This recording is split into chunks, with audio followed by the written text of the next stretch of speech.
அஸ்ஸலாமு அலைக்கும் வரஹ்மத்துல்லாஹி வபரகாத்துஹு.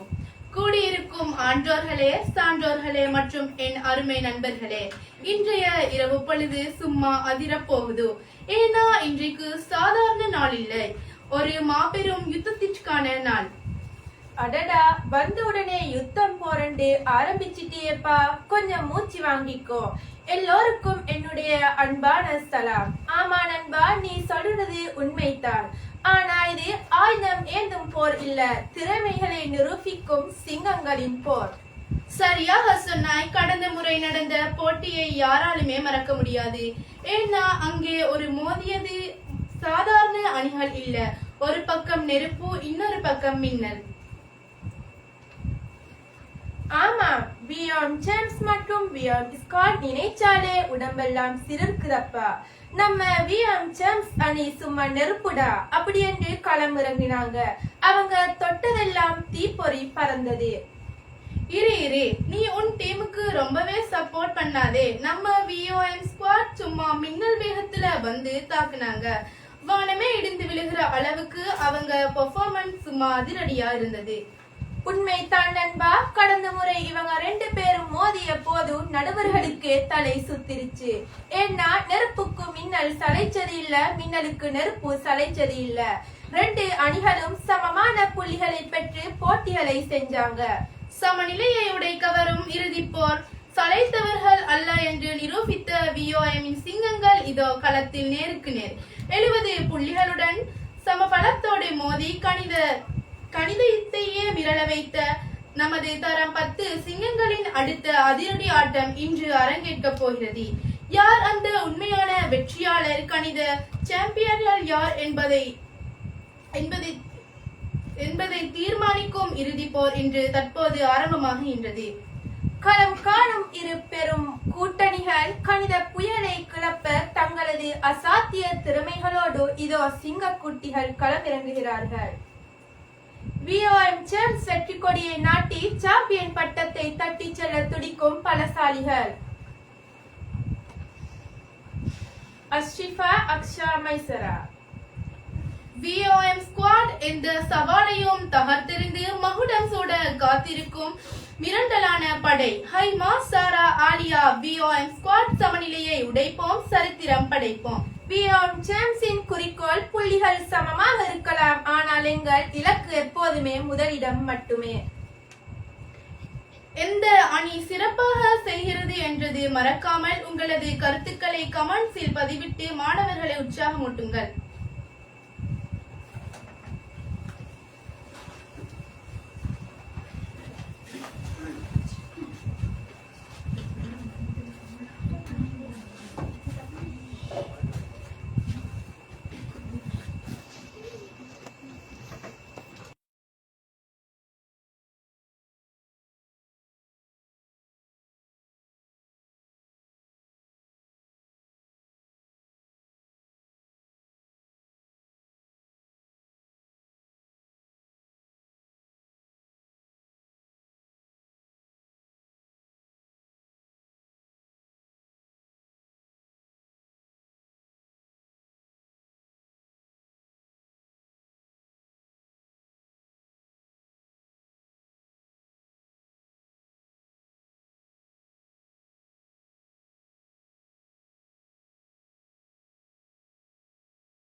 அஸ்ஸலாமு அலைக்கும் வரஹ்மத்துல்லாஹி வபரகாத்துஹு. எங்களோட டீம்ட பேரு வந்து ஓம் சாம்ஸ். எங்களுக்கு தந்திக்க தலைப்பு வந்து சதவீதம், அடுத்தது வந்து ஒருங்கமை சமன்பாடுகள். எங்களோட டீம்ல இருந்து டீம் சார்பா வந்திக்கிறது அஸ்ரிபா, மைசரா, அக்ஷா.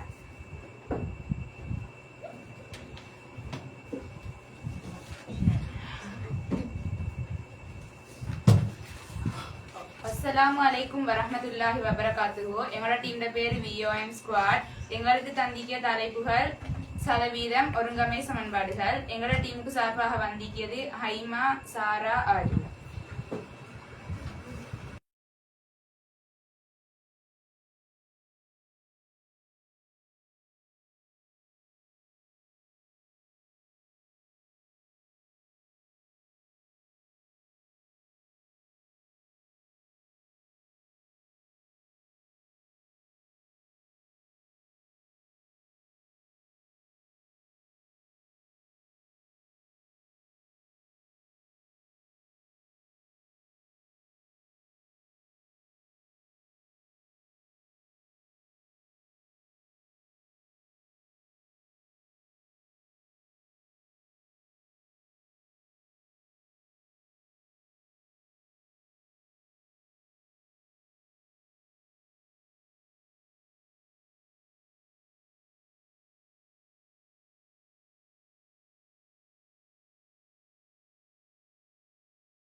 அஸ்ஸலாமு அலைக்கும் வரஹ்மத்துல்லாஹி வபரகாத்துஹு. இன்னைக்கு நாங்க வந்து படிக்க போற தலைப்பு என்னன்னா சதவீதம்.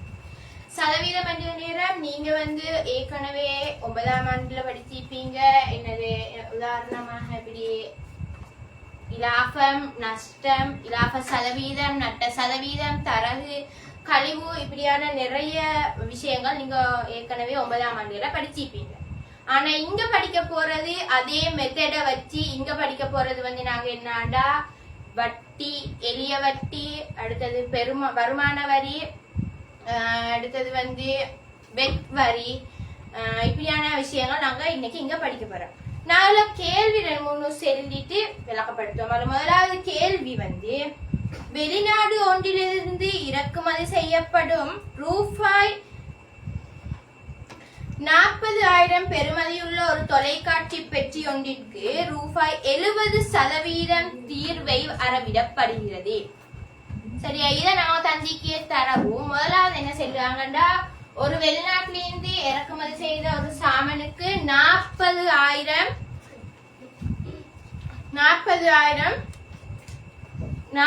அந்த பொருளோட விலையா பெருமானம், அதுக்கு 70% தீர்வையாக அறவிடுறாங்க. அப்ப அந்த முதலா கேள்வியாவில் அறவிடப்படுகிற தீர்வையை கேட்டு தீர்வையை கேட்டா முதலாவது நாங்க என்ன செய்வோம்னா, எப்பவுமே 4 இடத்து சதவீதத்துல நாங்க நிரப்புவோம். எத்தனை இடம்? 4 இடத்தை நிரப்புவோம். அதுல முதலாவது இடம் எப்பவுமே 100ஆக இருக்கும். 100% இருக்கிய சந்தர்ப்பத்துல அவங்க எவ்வளவு சதவீதம் செல்வாங்கன்னா 70%. எத்தனை? 100க்கு 70. 40,000க்கு எவ்வளோ? 40,000க்கு எவ்வளோன்னு சொல்லுவாங்க. இப்ப 100க்கு 70% வரியாக இருக்கிய சந்தர்ப்பத்துல 40,000 பெருமானம் உள்ள ஒரு பொருளுக்கு எவ்வளவு வரின்னு கேட்கிறாங்க. அப்ப நாங்க இதுக்கு குறுக்க பெருக்கம் செய்வோம். குறுக்க பெருக்கம் செய்த நேரத்துல 100 அம்புக்குறியால காட்டிக்கிய 2 பகுதியையும் பெருக்க வேணும். 100 தர x சமன் அடுத்த பகுதி 2ஐயும் பெருக்க வேணும். 40,000 தர 70. இப்ப எனக்கு தீர்வையா x வேணும். x சமன் என்று விட வேணும். அப்ப இந்த பெருக்கப்பட்டிக்கு 100 சமன்பாடுக்கு அங்கால அனுப்ப வேணும். பெருக்கப்பட்டிக்கு 100 சமன்பாடுக்கு அங்கால போகல பிரித்தலா போகும். ஆகவே x சமன் 40,000 தர 70 கீழே 100. சரியா? அப்ப கீழையும் மேலையும் வெட்டக்கூடிய ஆக்கள் இருந்தா எங்களுக்கு இந்த சந்தர்ப்பத்துல சுருக்கேடும். கீழே ஒரு சைவருக்கு நான் மேல ஒரு சைவரை வெட்டுவேன், கீழே ஒரு சைவருக்கு மேல ஒரு சைவரை வெட்டுவேன். சரியா?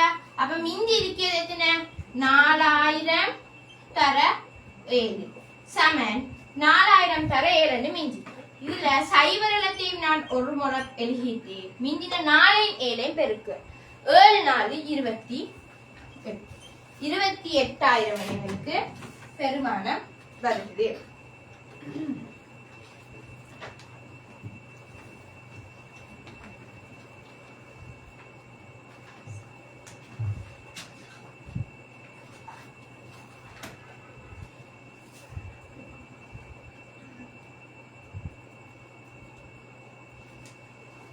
அடுத்ததா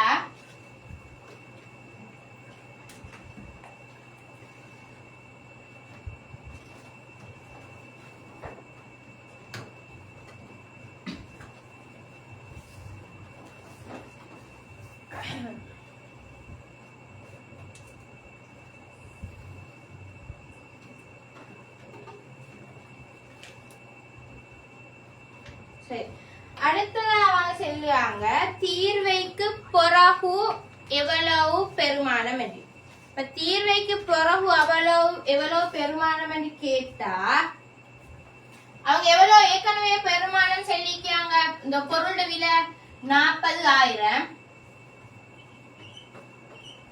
அதோட எங்களுக்கு தீர்வே கிடைச்சிக்கிறது 28,000. 28,000. சரியா? அப்ப இந்த பொருள்கிட்ட தீர்வைக்கு பிறகு செலுத்தினா பல தீர்வையும் இருக்கும், என்னது தீர்வையும் இருக்கும், அது பொருளோட பெருமானம் இருக்கும். அப்ப ரெண்டையும் கூட்டுவ சந்தர்ப்பத்தில் எங்களுக்கு வருவோம் 68,000 என்று வரும். சரியா? 68,000 என்று வரும்.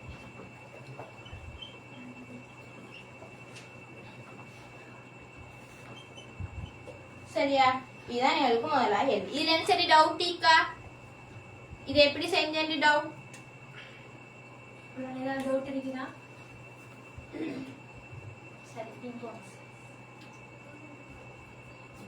சரி, அடுத்த கேள்வி.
சரியா?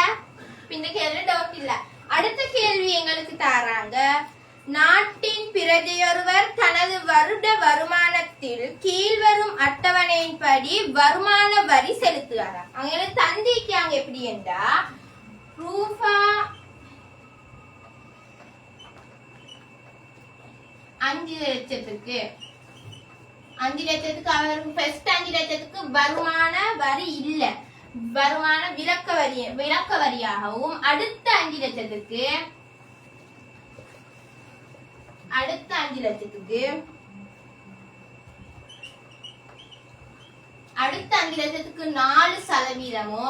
8%, அடுத்த 5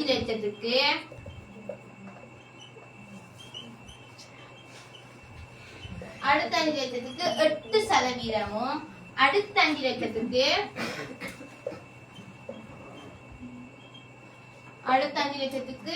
12% எங்களுக்கு இந்த அட்டவணையில தந்திக்காங்க. சரியா? அப்ப அதுல முதலாவது கேள்வி என்னண்டா, அட்டவணைக்கு ஏற்ப ரமேஷ் 10 லட்சம் வருமானம் உடையவராயின் அவர் செலுத்த வேண்டிய வருமான தொகை கேட்கிறார். அப்ப ரமேஷ் ஒரு வருஷ சம்பளம் எவ்வளவுனா 10 லட்சமா? 10 லட்சமா? 10 லட்சம் சம்பாதிக்கிற ரமேஷ் ஒரு வருஷத்துக்கு எவ்வளவு வருமான வரின்னு கேட்டீங்க. அப்ப எங்களுக்கு வருமான வரி என்றா தெரியும், நாங்க தார பெருமானத்தை 5 உடைப்போம். சரியா? எத்தனையா 5 உடைப்போம். 5 உடைக்கிய சந்தர்ப்பத்துல அப்ப எங்களுக்கு 10 லட்சம் தந்திக்க. அந்த 10 லட்சத்தை நாங்க 5 இவ்வளவு எத்தனை முறை உடைக்கலும்? 2 முறை உடைக்கலும். ஒரு 5 லட்சமாகவும் 50 லட்சம்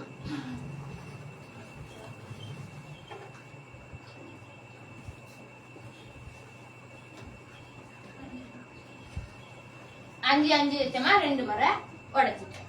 அதுல முதலாவதுக்கு செல்லுவாங்க. முதலாவது 5 லட்சத்துக்கு அந்த அஷ்ரிஃபா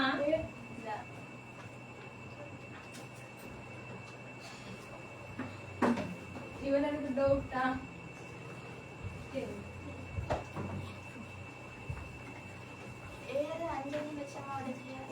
5 லட்சமா ஐயோடைக்குன்னா அவங்க அட்டவணையில எங்களுக்கு 5 லட்சத்துக்கு தான் எங்களுக்கு சதவீதம் தந்திக்காங்க.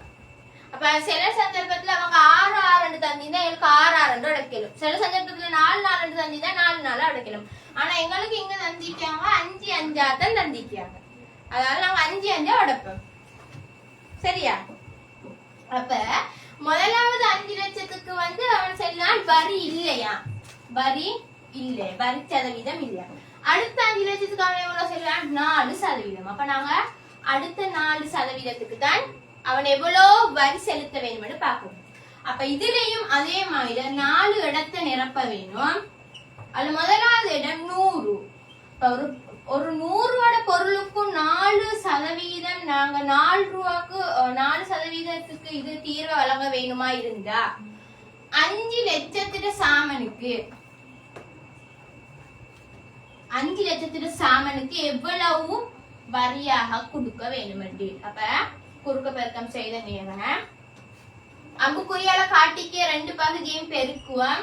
100x தர 5 லட்சம் தர 4. இப்ப நான் x காண போறேன். x காண வேணுமெண்டா இந்த பெருக்கப்பட்டிக்க 100 அங்கல பேத்தி பிரிப்படும். அப்ப 5 லட்சம் தர 4 கீழே 100. இப்ப சுருக்கேறிய சந்தர்ப்பத்துல அவ்வளவுதான் சுருக்குவான். கீழே ஒரு சைவர் வெட்டு, மேலொன்னு கீழொன்னு மேலொன்னு வெட்டுவ நேரம் எங்களுக்கு x சமன் மிஞ்சிக்கு எவ்வளோ 5000 தர 4. மிஞ்சின சைவர் எல்லாத்தையும் நான் ஒரே சைட்ல எடுத்துட்டு இந்த 5ஐயும் 4ஐயும் பெருக்குவேன். 5 4 20.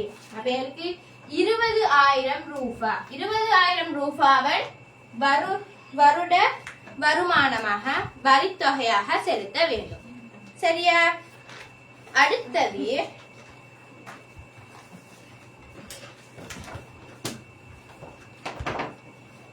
சரியா? இப்ப அடுத்ததான் செல்லுவேன்.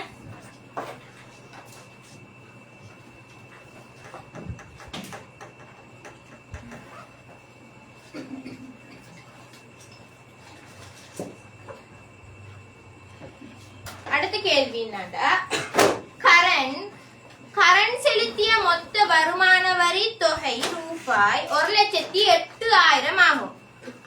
அவன் 1,08,000 வருட வரி வருமான வரி செலுத்துவானாக இருந்தா அவன் மொத்த தொகை எவ்வளவு கேட்டீங்க? மொத்த பெருமானம் சதவீதம் எவ்வளோன்னு அவன் செலுத்திய வருமான வரி எவ்வளோ 1,08,000. சரியா? அவன் 1,08,000 வரி செலுத்த வேணுமாக இருந்தா அவன் எவ்வளவு சம்பரிச்சிப்பான்னு கேட்டுச்சு. இப்ப நாங்க எவ்வளவு சம்பரிச்சிப்பான்னு பாக்குறதுக்கு நாங்க இந்த இதை எடுப்போம், என்ன இந்த அட்டவணையை எடுப்போம். இப்ப இதுல முதலாவது 5 லட்சத்துக்கு வரி இல்ல. ஃபர்ஸ்ட் 5 லட்சத்துக்கு வந்து வரி இல்ல. அடுத்த 5 லட்சத்துக்கு 4%. சரியா? இந்த 4%க்கான பெருமானத்தை நான் ஒருமுறை கண்டேன். 4%க்கான வரி எவ்வளவுன்னு கண்டேன்? 20,000. 20,000. சரியா? 20,000. இப்ப நாங்க என்ன செய்வோம்? இப்ப ஃபர்ஸ்ட்க்கு எங்களுக்கு ஒரு வரி தொகை வந்துட்டு 20,000. அப்ப அவன் 1,08,000 வரியாக செலுத்திய சந்தர்ப்பத்துல 20,000 எங்களுக்கு ஒரு இது கணிப்புடப்படி 20,000 இருக்கு. அப்ப 1,08,000 இருந்து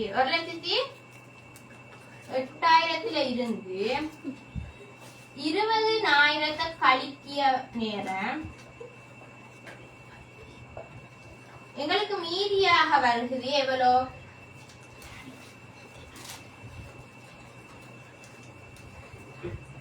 88,000 மீதியாக வருது. அப்ப அவன் 88,000க்கு இன்னும் எவ்வளவு செலுத்த வேண்டும் பார்ப்போம். சரியா? 88,000க்கு இன்னும் அவன் எவ்வளவு செலுத்த வேண்டும் பார்ப்போம்.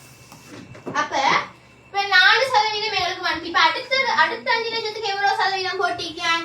ஒண்ணுக்கு முதலாவது 5 லட்சத்துக்கு இல்ல, ரெண்டாவது 5 லட்சத்துக்கு 4%, மூணாவது 5 லட்சத்துக்கு 8%. அப்ப மூணாவது 5 லட்சத்துக்கு எங்களுக்கு எவ்வளவு வரும்? 8%. 8% வரும். இப்ப நாங்க என்ன செய்ய வேணும்டா? இந்த 8%க்குரிய வரியை பார்க்க வேணும். 8%க்குரிய வரியை பார்க்க வேணும். 8%க்கான வரி எப்படி பார்ப்போம்டா? அதே மாதிரி 20,000க்கு எப்படி வரி செஞ்சோமோ அதே ஸ்டெப்ஸ்ல செய்வோம். எவ்வளோ? 100க்கு 8% இருக்கிற சந்தர்ப்பத்துல 5 லட்சத்துக்கு எவ்வளோ? சரியா? குறுக்கு பெருக்கம் செய்த நேரம் x சமன் xோட 100 பெருக்கப்பட்டிக்குதான அப்படியே பிரித்தல ஒரே மிக்க போடுவேன். அவ மேல 5 லட்சம் தர 8. கீழே மேலே சுருக்கம் 2 சைவருக்கு 2 சைவர். அப்ப மிஞ்சினது 5 8 5 8 40. மிஞ்சின 3 சைவரையும் போடுவேன். 40,000. அப்ப 8 லட்சத்துக்கு எங்களுக்கு எவ்வளவு பெரும் வரி வந்திக்கு? 40,000. சரியா? 40,000. இப்ப நான் வந்து 1,08,000 இருந்து 1,08,000 இருந்து எங்களுக்கு இப்போ கிடைச்ச வரிகள் எல்லாத்தையும் கூட்டி கழிக்க போறேன். இப்போ கிடைச்ச வரிகள் எங்களுக்கு எவ்வளவுண்டா? 20,000 40,000. சரியா? 20,000 40,000 கூட்டினா எங்களுக்கு வரது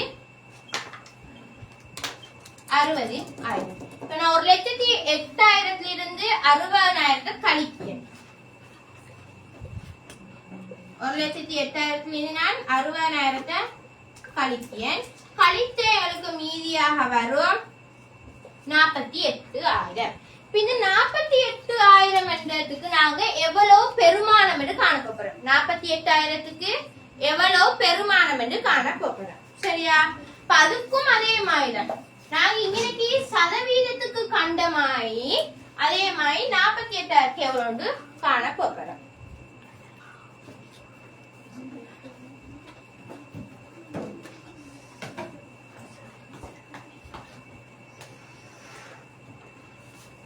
அப்ப அதுக்கும் அதே மாதிரிதான் மூணாவது எங்களுக்கு வந்த பெருமானம் எவ்வளவுன்னா 48,000. 48,000 எவ்வளவு சொல்லிக்க? 12%. 48,000 செல்லல, அது பிறகு வர பெருமானத்துக்கு 12% செல்லணும். அப்ப நாம 48க்கு எவ்வளவு வரி வருகுதுன்னு பார்க்க போறோம். அதே மாதிரிதான் 100க்கு 12% இருக்கும் போது 100% இருக்கிய போது 48,000க்கு எவ்வளவு பெருமானம்? சரியா? 48,000க்கு எவ்வளவு பெருமானம் நாங்க பார்க்க போறோம். சரியா? அப்ப x ஓட பெருக்கப்பட்டிருக்கிறது என்னது? 12. 100ஓட 48,000 பெருக்கப்பட்டி. அப்ப பெருக்கப்பட்டிக்கு நேரம் x நாங்க x ன்னு விட காண வேணுமெண்டா பெருக்கப்பட்டிக்கு 12 அங்கல பேச்சு பிரிபடும். 100 தர 48,000 கீழ் 12. இப்ப நான் சுருக்க போறேன். 12க்குள்ள 12கள் ஒரு முறை, 48க்குள்ள 12கள் 4 முறை. சரியா? 4 முறை. இப்ப 4 மிஞ்சின சைவர் எல்லாம் போடுவேன். 1 2 3 4 5. 1 2 3 4 5. இப்ப எங்களுக்கு எவ்வளவு வருகிறது? 4 லட்சம். அப்ப 4 லட்சத்துக்கு அவன் 12% கேட்டிக்க. 4 லட்சத்துக்கு 12% கேட்டிக்க. சரியா? இப்ப எங்களுக்கு இவ்வளவுதான் வருகிறது. சரியா? மிஞ்சின தொகை தான் இவ்வளவு 4 லட்சம் வரை எங்களுக்கு நாங்க கண்டோம். மிஞ்சின தொகை தான் 4 லட்சம். இது எல்லாத்தையும் கூட்டினாத்தான் அந்த கரண் வந்து அவன் வருட வருமானம் எங்களுக்கு கிடைக்கும். நாங்க எல்லாத்தையும் கூட்டுவோம்.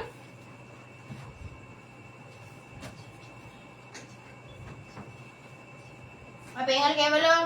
ஃபர்ஸ்ட்க்கு 5 லட்சம் கிடைச்சிக்கு.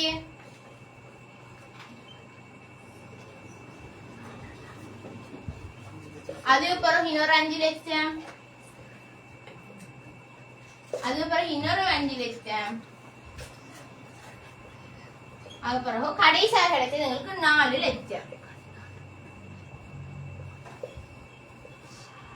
4 லட்சம். சரியா? இது எல்லாத்தையும் கூட்டினோம்னா கரண்ட வருமானம், ஒரு வருஷத்துக்கான வருமானம் எவ்வளவு வரும்? இப்ப கூட்டுவேன். 5 5 10, 10 10 5 15, 15 4 19, 19. சரியா? சைபரை போடணும்.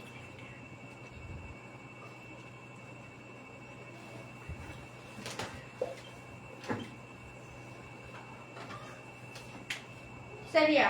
அப்ப இதன் வருமான என்னது ஒரு வருஷத்துக்கான வருமானமாக இருக்குது. சரியா? இதுல சரி டவுட் ஏதாவது டவுட் இருந்தாலும் கேட்கணும்.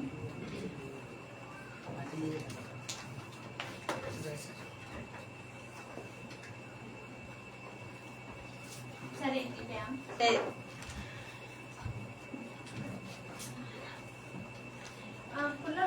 சின்ன மிஸ்டேக் ஒண்ணா எல்லா ஒண்ணுத்துக்குமே ரூபா போட்டு இல்லையா?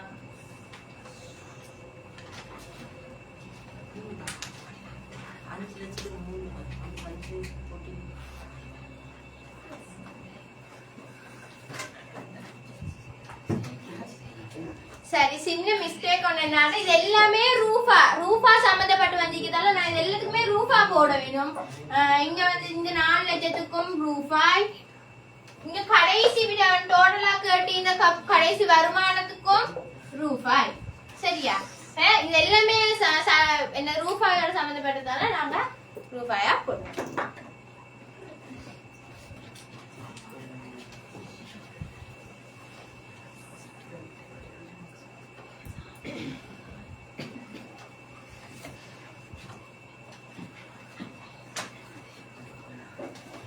சதவீதத்தோட தொடர்புடைய சில பாட்டுக்கு வரக்கூடிய வினாக்களை நான் பார்ப்பேன். ரூபா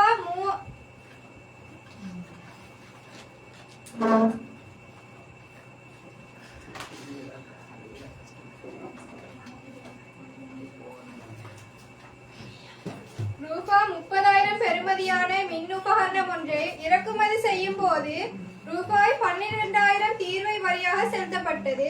தீர்வை வரி சதவீதம் யாதுன்னு கேட்டிருக்காங்க. நாங்க எப்பயும் சதவீதம் காண போற நேரம் 100க்கு தான் காணுவேன். சதவீதத்தை காண போகும், அதுக்கு சதவீதத்துக்கு நேரம் நாங்க போட்டுக்கலாம் காண போற வேண்டியது கண்டு. மின் உபகரணத்தில் இறக்குமதி செய்யும் போது பொருளுடைய மின்னுபகரணத்துல இது பெறுமதி வந்து செல்லிருக்கீங்க 30,000. அந்த தீர்வையோடு எவ்வளவு செலுத்தப்பட்டதுன்னு செல்லிருக்காங்கன்னு சொன்னா 12,000. இப்ப நாங்க வரி சதவீதத்தை காண போற வேண்டியதால குறுக்கு பெருக்கம் செஞ்சு நம்ம விடைய காண்போம்.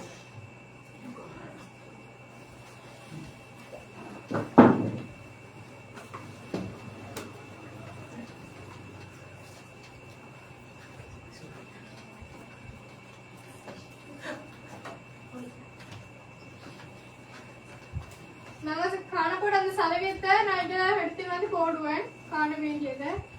இப்ப நாங்க இதை பூஜ்ஜியத்துல வெட்டிக்கொள்வேன்.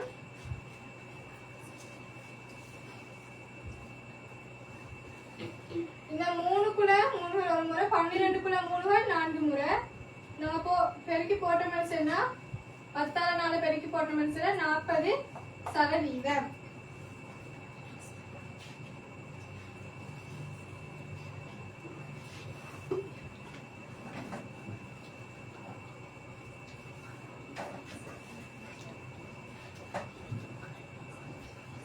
அடுத்த வினா என்னன்னு சொன்னா இறக்குமதி. அஷ்ரிஃபா சொன்ன மாதிரி இப்படி போடுவேன் இப்படிதான் போடணும்னு கொஞ்சம் விளக்கமா சொல்லலாம். நாங்க சதவீதத்தை தான் காண வேண்டும். இங்க நாங்க 100க்கு தப்பே சதவீதத்தை காண எடுக்கண்டு அதுக்கு நேரம் நாங்க போட்டிக்கு சதவீதத்தை காண வேண்டிய சுட்டி. இங்க வந்து பொருளோட பெருமதி செலுத்திக்காங்க. அப்ப நாங்க இதை போட்டுட்டு எங்களுக்கு தீர்வையோட எவ்வளவு செலுத்தப்பட்டிக்கிறதோ இது. அப்ப நாங்க தீர்வையோட வரி சதவீதத்தை தானே காண வேண்டும். அப்ப நாங்க அதை போட்டு இப்ப வரி சதவீதத்தை காண வேண்டி நான் நேரடியாவே இது ரெண்டு இப்ப நாங்க செல்ல போனா இது ரெண்டையும் பெருக்கி மாதிரி இதையும் பெருக்க வேண்டும். இதையும் சொல்லி இது ரெண்டையும் பெருக்க மாதிரி இதையும் பெருக்க வேண்டும். நான் வந்து அது நேரடியாவே போட்டிருக்கேன். இப்படி நாங்க போட்டிக்க வேண்டும்.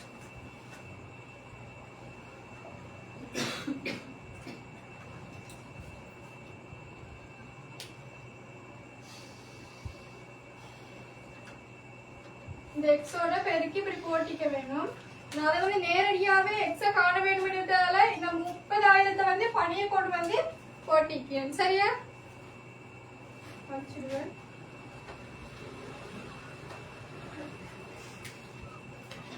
அடுத்த வினா வந்து இறக்குமதி செய்யப்படும் குறித்த பொருள் ஒன்றிற்கு 20% தீர்வை செலுத்திய பின்னர் பொருளின் பெறுமதி ரூபாய் 18,000 ஆகும். தீர்வை செலுத்த முன்னர் பொருள் பெறுமதி எவ்வளவு சொல்லி கேட்டிருக்கு. எப்பயுமே வந்து எங்களுக்கு ஒரு சதவீத கணக்கு செய்த நேரம் 100 எங்களுக்கு வந்து வரும். ஏன்னா நாங்க 100க்கு தாண்டி சதவீதம் இந்த செல்விக்கு பொருளோட தீர்வை வந்து 20%. நாங்க வந்து இங்க 120 சொல்லி போடுவோம். ஏன்னு சொன்னா இதுக்குள்ள வந்து தீர்வையும் அந்த பொருளோட பெறுமதியும் இருக்கு. இப்ப பொருளோட பெறுமதி வந்து 18,000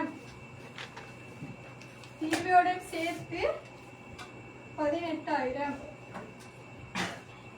நான் காண வேண்டியது பொருள் தீர்வை செலுத்த முன்னுக்குள்ள பெறுமதி. அதான நான் இன்னைக்கு போட்டுக்குவேன் வைய. நாங்க குறுக்கு பெருக்கம் செஞ்சு விடைய காண்போம். நாங்க போட்ட மாதிரி நேரடியா போடுவேன். இதோட இதை பெருக்கி இதைத்தான் காண வேண்டிய கண்டு நான் இங்க போட்டுக்குவேன்.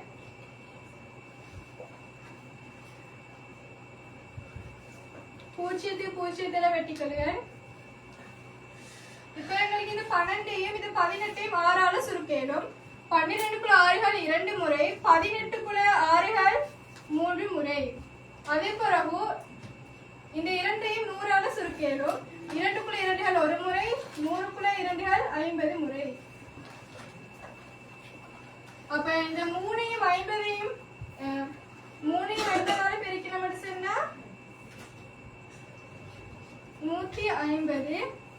அதோடு இந்த 2 சைபர்கள் பூஜ்ஜியத்தையும் நாங்க சேர்த்து கொள்வோம். இது வந்து ரூபா. சரியா? ஏதாவது டவுட் இருக்கா பிள்ளைகள்? சரி போங்க.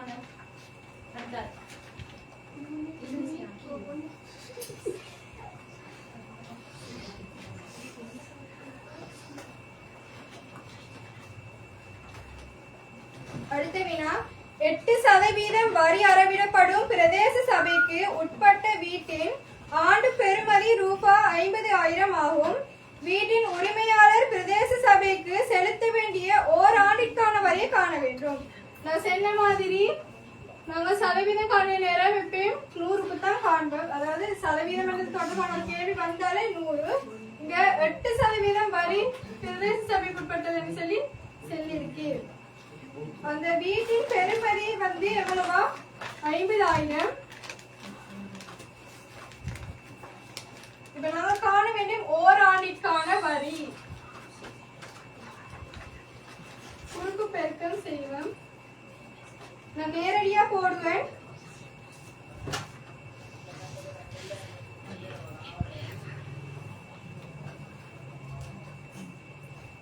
இது இல்லாத பெருக்கணும்.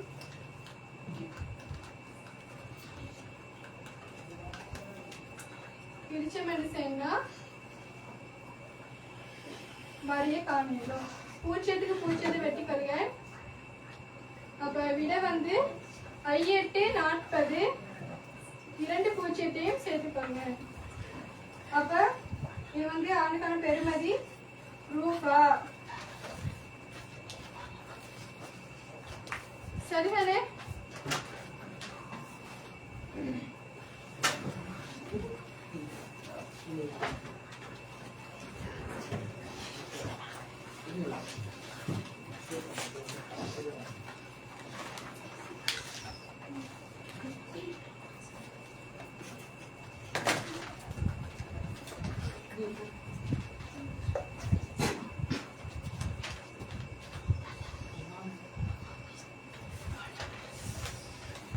சரி, இப்ப நாங்க பார்க்க போறது வந்து ஒருங்கமை சமன்பாடு. ஒருங்கமை சமன்பாடு வந்து நாங்க 9ஆம் ஆண்டுலயும் பார்த்திக்கி. அதே மாதிரி 9ஆம் ஆண்டுல பார்த்தது வந்து எளிய சமன்பாடு. உதாரணமா x சய 4 சமன் 10. இந்த x சய 4 சமனுக்கு அங்கால போனா சக 4 மாறும். அதால x சமன் 14 என்று வரும். இந்த மாதிரியான கணக்குகள் தான் 9ஆம் ஆண்டுல நாம பார்த்தீங்க. சரியா? இப்ப நாம பார்க்க போறது வந்து 10ஆம் ஆண்டுக்குரியது. நிமல் ரூபாய் 10 பெறுமதியான முத்திரைகளும் ரூபாய் 5 பெறுமதியான முத்திரைகளுமாக மொத்தம் 14 முத்திரைகள் வாங்கினார். இவற்றில் பெறுமதி ரூபாய் 110 ஆகும். ஒருங்கமை சமன்பாடுகளை அமைத்து ரூபாய் 10 பெறுமதியான முத்திரைகளினதும்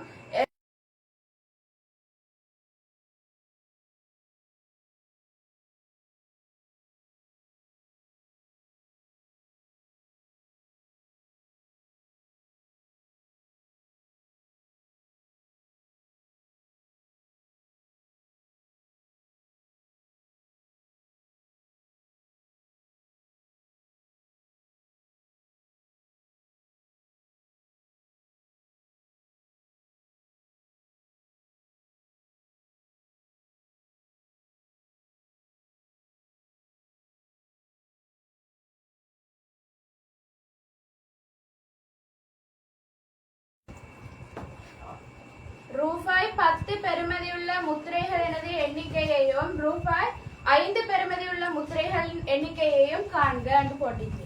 இதுல வந்து ஃபர்ஸ்டாவது செல்லிக்கு 10 பெறுமதியான முத்திரைகளும் 5 பெறுமதியான முத்திரைகளோட மொத்த வந்து 14. அப்ப எங்களுக்கு 5 பெறுமதியான முத்திரைகள்டையும் 10 பெறுமதியான முத்திரைகள் எவ்வளவு வந்து போட்டில்ல. அதனால நான் 5 முத்திரைகளை வந்து y என்றும் 10 பெறுமதியுள்ள முத்திரைகளை x என்றும் நான் எடுக்கிறேன். சரியா? இப்ப ஃபர்ஸ்டாவது வந்து x சக y சமன் 14. அடுத்தது வந்து சொல்லிக்கியான் 10x சக 5y சமன் 110. ஃபர்ஸ்டாவது இது முதலாவது சமன்பாடு, இது இரண்டாவது சமன்பாடு. இப்ப இதுல குணகம் சமன் இல்ல, அதால நான் ஃபர்ஸ்டாவது சமன்பாட 10ஆல பெருக்குறேன். 10ஆல பெருக்கினா இந்த இவக்கு டவுட்டா எப்படி 10x சொல்றீங்க? அவரு பெருக்கிட்டு சொல்லிட்டு என்ன 10 பெருமதியான முத்திரைகளோட எண்ணிக்கையையும் 5 பெருமதியான முத்திரைகளையும் சரியா?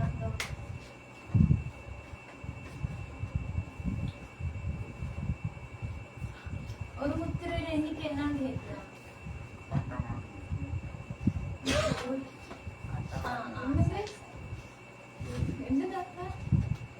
சரியா?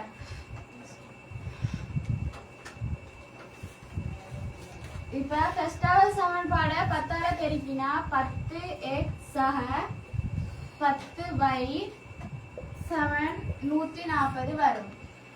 இது மூணாவது சமன்பாடு.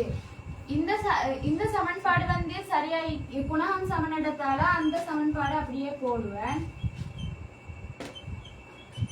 சரியா? இப்ப நான் x ஐ இல்லாமக்க போறேன். இப்ப ஃபர்ஸ்டாவது இது ஃபர்ஸ்டாவது சமன்பாடா இல்ல ரெண்டாவது?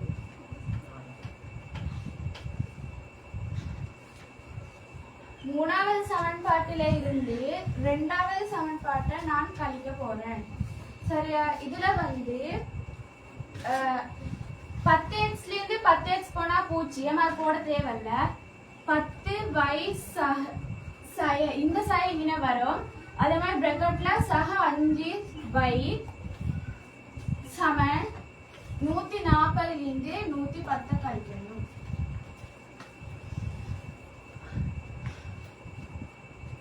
10y இருந்து 5y போனா 5y சமன் 140 இருந்து 110 போனா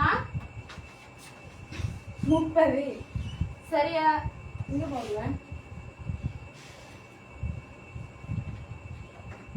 இந்த 30 இப்படி இருக்க பெருக்கப்பட்டிருக்கிற 5 அங்கால போனா பிரிபடும். y சமன் தான் வர வேணும். y சமன் 5 5 ஒரு முறை 30 5கள் 6 முறை. சரியா? இப்ப எங்களுக்கு y கண்டுட்டேன். இப்ப நான் பார்க்க வேணும் x. சரியா?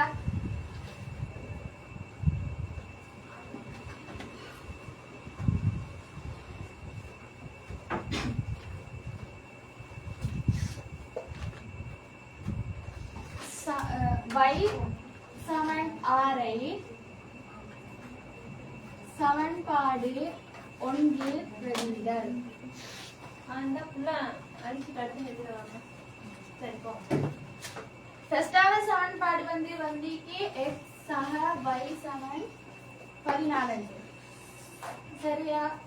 இப்ப x அப்படி வரும். y க்கு பதிலா இங்க வந்திக்கு 6 சமன் 14.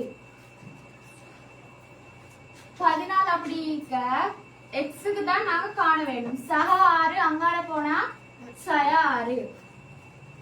அப்ப x சமன் 8 என்று விட வரும். சரி, டவுட் இருக்கா? ஏதாவது டவுட்?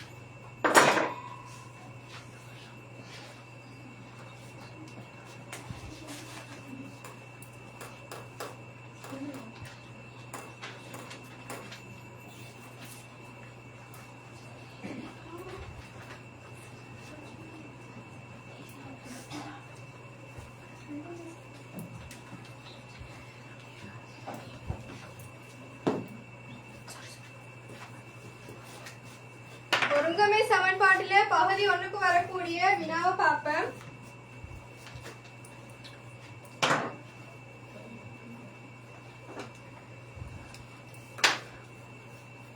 வினா x இன் பெருமானத்தை காண்க. தந்திருக்காங்க.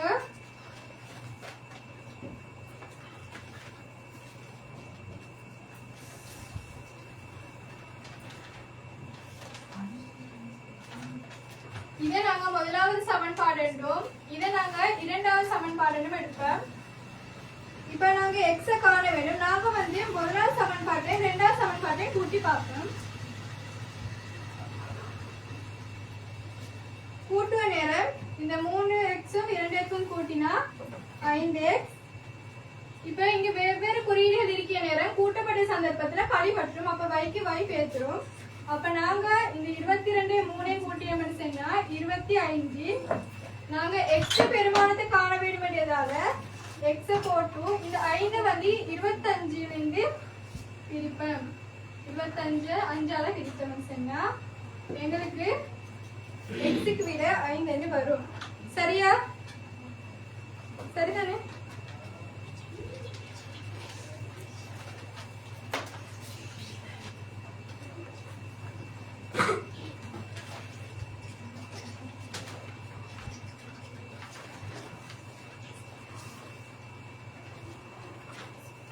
A சக 3b சமன் 5. A சக 3b சமன் 5. 4a சக 2b சமன் 15 ஆகிய ஒருங்கமை சமன்பாடுகளை தீர்க்காது a சக b இன் பெருமானத்தை காண்க. இங்க வந்து தனித்தனியா காண சொல்லில, a சக b என்ற பெருமானத்தை தான் காண சொல்லிக்கு. இதை நாங்க முதலாவது சமன்பாடுங்கும், இதை இரண்டாவது சமன்பாடுன்னு படிப்போம். நான் வந்து இதுலயும் முதலாவது சமன்பாட்டை இரண்டாவது சமன்பாட்டையும் கூட்டுவேன். கூட்டின மனுஷன்னா இந்த 4a-ஓட ஒரு a கூட்டப்பட்டா 5a சக இந்த 3b-ஓட 2b கூட்டப்பட்டா 5b சமன் இந்த 15ஓட 5 கூட்டின மனுஷன்னா 20. இப்ப நாங்க a சக b இடத்துல காண வேண்டியதால நாங்க எவ்வளவுத்தையுமே 5ஆல பிரிச்சுட்ட மனுஷன்னா எங்களுக்கு வரும். நாங்க வந்து இங்க பிரிக்க நேரம் இது சமனுக்கு அகல இயக்கத்தையும் பிரிக்க வேண்டும். அப்ப எங்களுக்கு விட வந்து a சக b சமன் 4 என்று சொல்லி வரும். இதுல என்ன டவுட்டிக்கா இல்ல?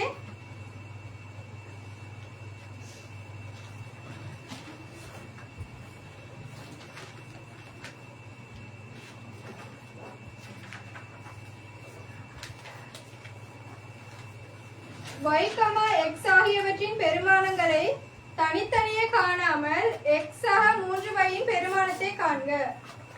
இங்க தந்திருக்கிறது வந்து 6x ஆக 5y சமன் 14, y சக 4x சமன் மறை 4.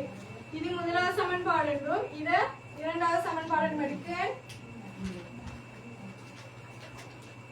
நாங்க இதுலயும் வந்து நாங்க முதலாவது சமன்பாட்டையும் இரண்டாவது சமன்பாட்டையும் கூட்டி பார்ப்போம்.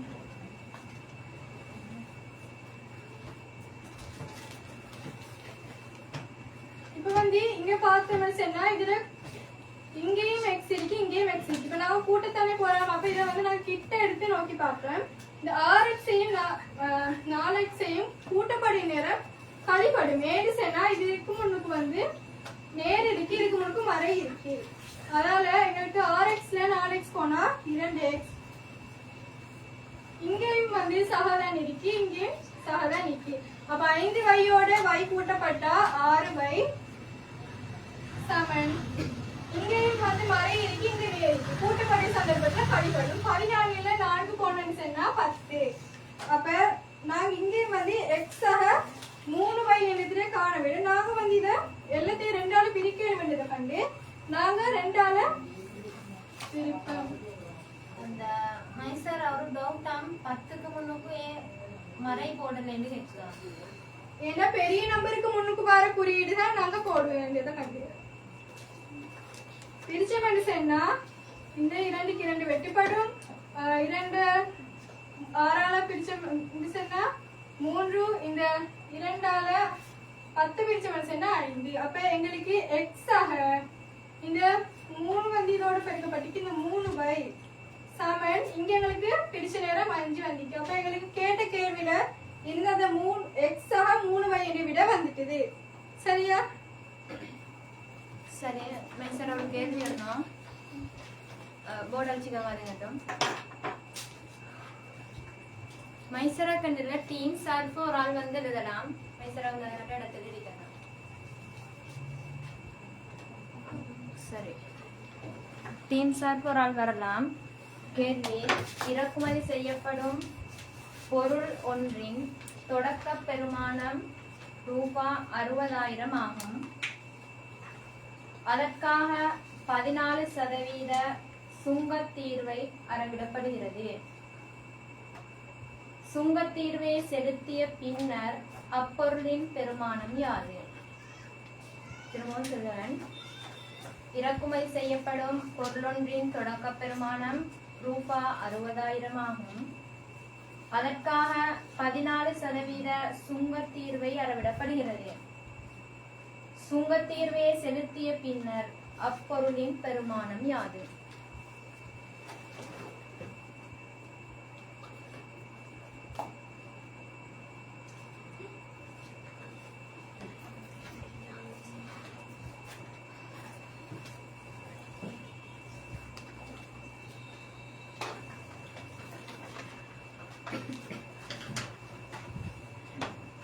அதை சொல்லுறாங்க.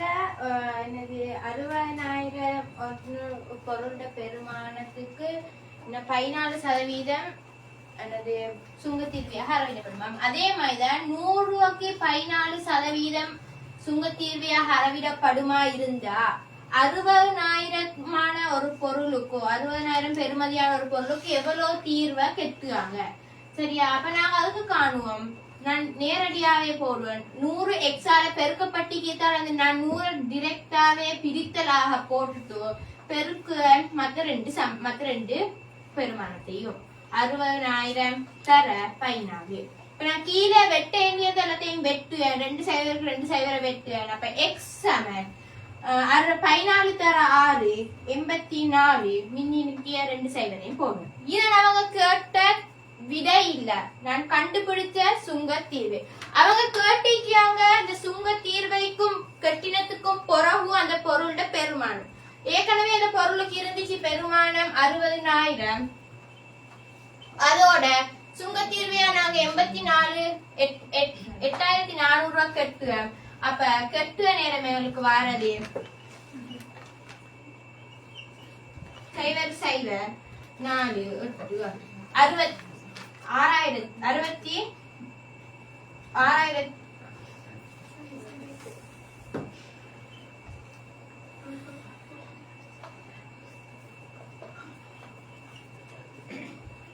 சரியா?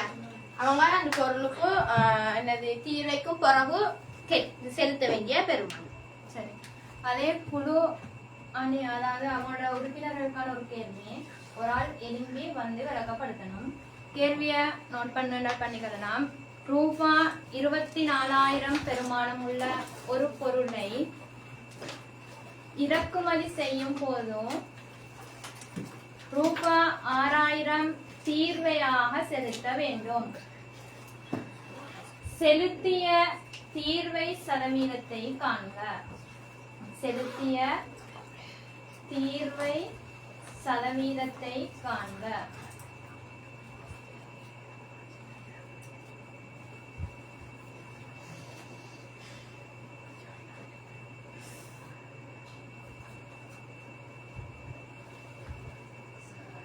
திருமொருக்கமாசிட்டியன் ரூபாய் 24,000 பெருமானமுள்ள ஒரு பொருளை இறக்குமதி செய்யும் போதோ ரூபாய் 6,000 தீர்வையாக செலுத்த வேண்டும். செலுத்திய தீர்வை சதவீதத்தை காண்க.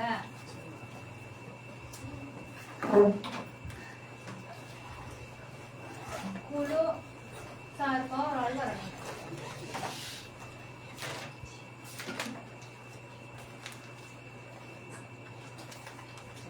டைம் போகுதும்.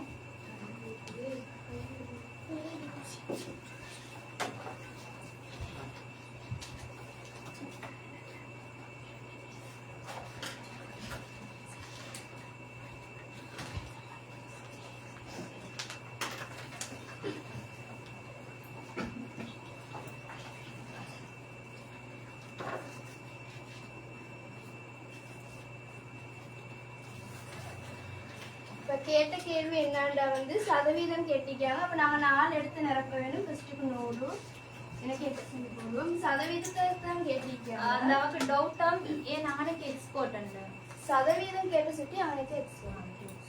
சரியா? அப்ப அந்த பொருளோட விலை வந்து 24,000. அதுக்கு கெட்ட தீர்வை வந்து 6,000. குறுக்க பேக்கம் செஞ்சா திமா இன்னொரு டவுட்டாம் ஏன் 24,000 இணை போட்டு 6,000 அவனை ரெண்டையும் மாத்தி போடுறவன்னு கேட்கலாம். அந்த பொருளோட பெறுமதி 24,000. அது கெட்ட தீர்வு 6,000. அதை சுற்றி தீர்வு சதவீதம் போட்டான்.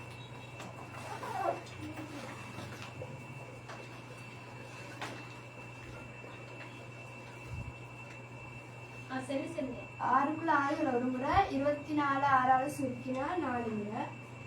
அந்த அவர் கேட்க 600 இல்லாட்டி என்ன சொல்ல 6,000.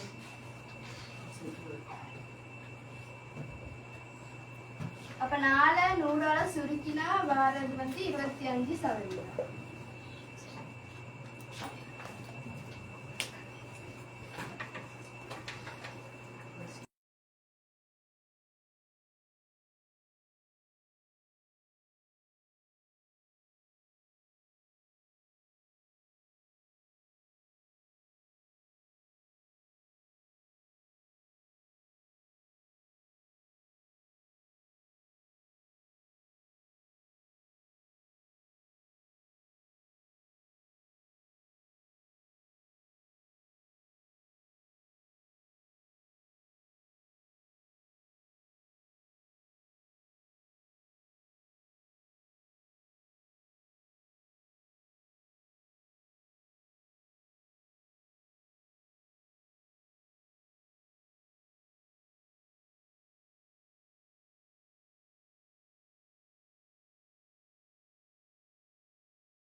அஸ்ஸலாமு அலைக்கும். இன்னைக்கு நாங்க படிக்க போற பாடம் வந்து ஒருங்கமை சமன்பாடு. ஒருங்கமை சமன்பாடு வந்து நாங்க இதுக்கு முந்தின வகுப்புகள்ல படிச்சிருக்கோம். உதாரணமா 9ஆம் ஆண்டுல நாங்க ஒருங்கமை சமன்பாடுகள் படிச்சிருக்கோம். அதுதான் எளிய சமன்பாடு. அதுக்கு உதாரணமா x/4 சமன் 15 செல்லேவு. சரியா?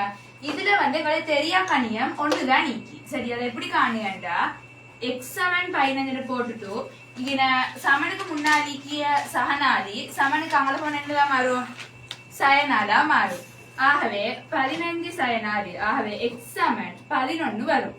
இது 9ஆம் ஆண்டுக்குரிய எளிய சமன்பாடு. இப்ப நாங்க 10ஆம் ஆண்டு பார்க்க போறது வந்து ஒருங்கமை சமன்பாடு. அதை எப்படின்னா உதாரணமா x/y சமன் 15.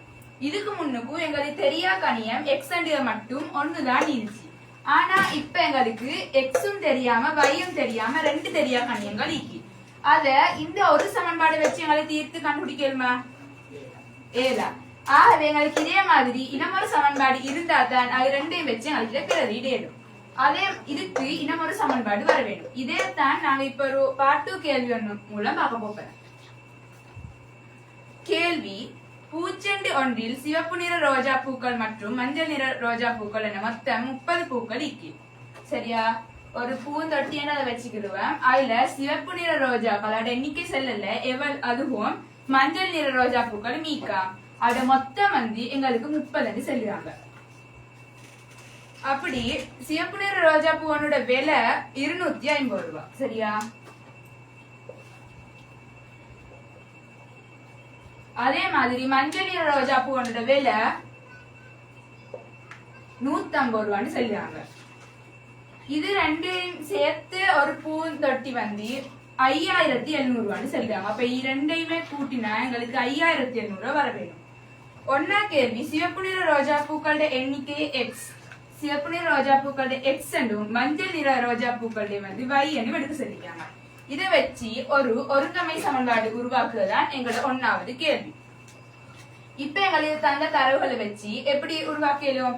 ஒன்னோட எண்ணிக்கையை வச்சு உருவாக்கலும், அடுத்தது அவட விலையை வச்சு உருவாக்கலும். எண்ணிக்கையை வச்சு உருவாக்க போனோம்டா சிவப்பு நிற ரோஜா பூக்களோட எண்ணிக்கை எக்ஸ் எடுக்க சொல்லிக்காங்க, மஞ்சள் நிறத்திலே வந்து y எடுக்க சொல்லிக்காங்க. ஆகவே எக்ஸ் y சமன் இங்க ஏற்கனவே எங்களுக்கு மொத்தம் 30 தந்திக்காங்க. அது எப்படின்னா இதை கூட்டினா 30 விட வர வேணும். ஆகவே இங்க 30 போடுவேன். சரியா? அதுக்கு சமன்பாடு அட விலையை வச்சு நான் உருவாக்க போறேன். சிவப்பு நிற ரோஜா பூக்களோட விலை 250, அதுக்கு எடுக்க சொல்லிக்கிறது எங்களுக்கு எக்ஸ். ஆகவே 250 எக்ஸ். அடுத்தது மஞ்சள் நிற ரோஜா பூக்களோட விலை 150 ரூபாய், அதுக்கு எடுக்க சொல்லிக்க எங்களுக்கு தெரியா கண்ணு பை. ஆகவே 150 பை சமன் இது ரெண்டையுமே கூட்டினா 5700 வர வேணும். ஆகவே இங்க 5700 போடுவேன். சரியா? ஒன்னா கேள்விக்கான விட இது என்னடா நான் ஒருங்கமை சமன்பாடுன்னு உருவாக்கிட்டேன். அடுத்த கேள்வி, இந்த சமன்பாடுகளை தீர்க்கத்தால சிவப்பு மஞ்சள் நிற ரோஜா பூக்கள் எண்ணிக்கையை தனித்தனியா காண சொல்லிக்காங்க. சரியா? அதை எப்படி காணுவோம் பாப்பேன். இது ஒன்னா கேள்விக்கான விட.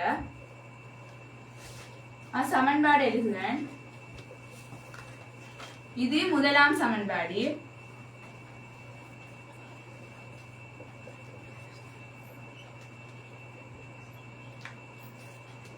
இது இரண்டாம் சமன்பாடு. நாங்க ஒருங்கமை சமன்பாடை பொறுத்தவரையில பார்க்க சொல்ல ஒரே ஐக்கியர்களை இல்லாமக்க பாக்குறோம். இதுல என்ன சரி ஒரே ஐக்கா இல்லாமக்க இல்ல. ஆகவே அதை நாங்க சமப்படுத்தணுடாதான் இல்லாமக்க போறேன். அதுக்கு நான் உங்களுக்கு விருப்பமான ஒரு சமன்பாட்டை எடுத்து உங்களுக்கு இல்லாமக்கலும் நான் லேசிக்கு எக்ஸ் y என்ற சமன்பாட்டை தான் இல்லாமக்க போறேன். சரியா?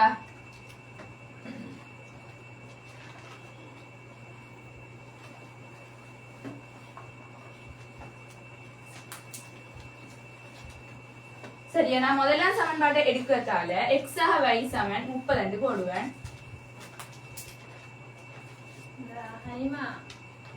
கொஞ்சம் ஸ்பீடா கொஞ்சம் மெதுவா படிச்சு தரட்டான் டீச்சருக்கு. ஸ்பீடா? சரி, எது எனக்கு ஞாபகப்படுத்துறேன். விளங்கினா இவ்வளோ இது வர பிரச்சனை இல்லையா? விளங்கினா நீங்க தான் சொல்லலாம். நீங்க ஸ்பீட் சரியா?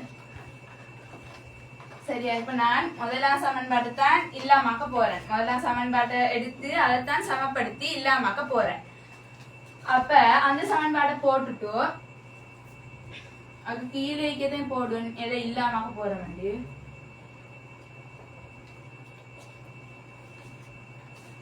இப்ப நான் எனக்கு எக்ஸ் நான் வந்து y தான் இல்லாமக்க போகிறதுக்கு நினைக்கிறேன். இப்ப நாங்க இத இந்த சமன்பாட்டுக்கு சமப்படுத்த வேணும். இப்ப y 150 மாத்துறதா லேசா, 150 y மாத்துறது லேசா? y 150 மாத்துறதா லேசி. ஆகவே இந்த சமன்பாட்டை இதுக்கு சமப்படுத்த என்ன செய்ய வேணும்? 150 பெருக்க வேணும்.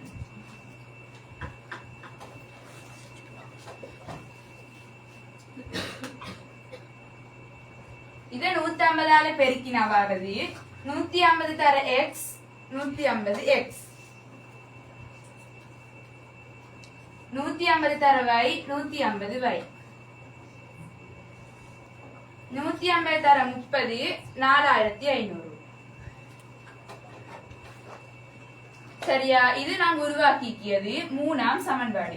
இப்ப நாங்க ஒன்னாம் சமன்பாட்டுக்கு பதிலா ஒரு மூணாம் சமன்பாடு உருவாக்கிட்டேன். இப்ப நாங்க ரெண்டாம் சமன்பாட்டையும் மூணாம் சமன்பாட்டையும் வச்சுதான் நாங்க இப்ப கணக்கு செய்ய போறோம். அப்ப அதுக்கு எங்களுக்கு கூட்டியோ கழிச்சோ அந்த ஒரு தெரியாத கணியம் வந்து இல்லா போக வேணும். சரியா? இந்த இதுக்கு பதிலாத்தான் இங்க இது வந்தீங்க. இப்ப நான் அந்த கூட்டினாவா இல்லாம போகும், கழிச்சாவா வை இல்லாம போகும்? கழிச்சாத்தான் 150 வயலில் இந்த 150 வய கழிச்சாத்தான் இல்லாம போகும். அதை நான் கழிக்கிறேன். 250 எக்ஸ்ல இருந்து 150 எக்ஸ கழிக்கிறேன். அடுத்தது சக 150 வயிலிருந்து கழிக்கிறேன் சய 150 வைய 5700 இருந்து கழிக்கிய 4500.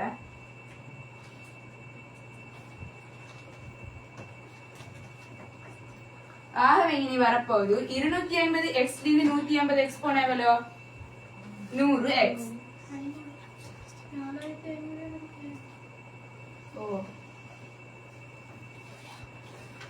சரியா? 100 எக்ஸ். அடுத்தது சக 150 வயிலிருந்து சய 150 வை போன எவ்வளோ?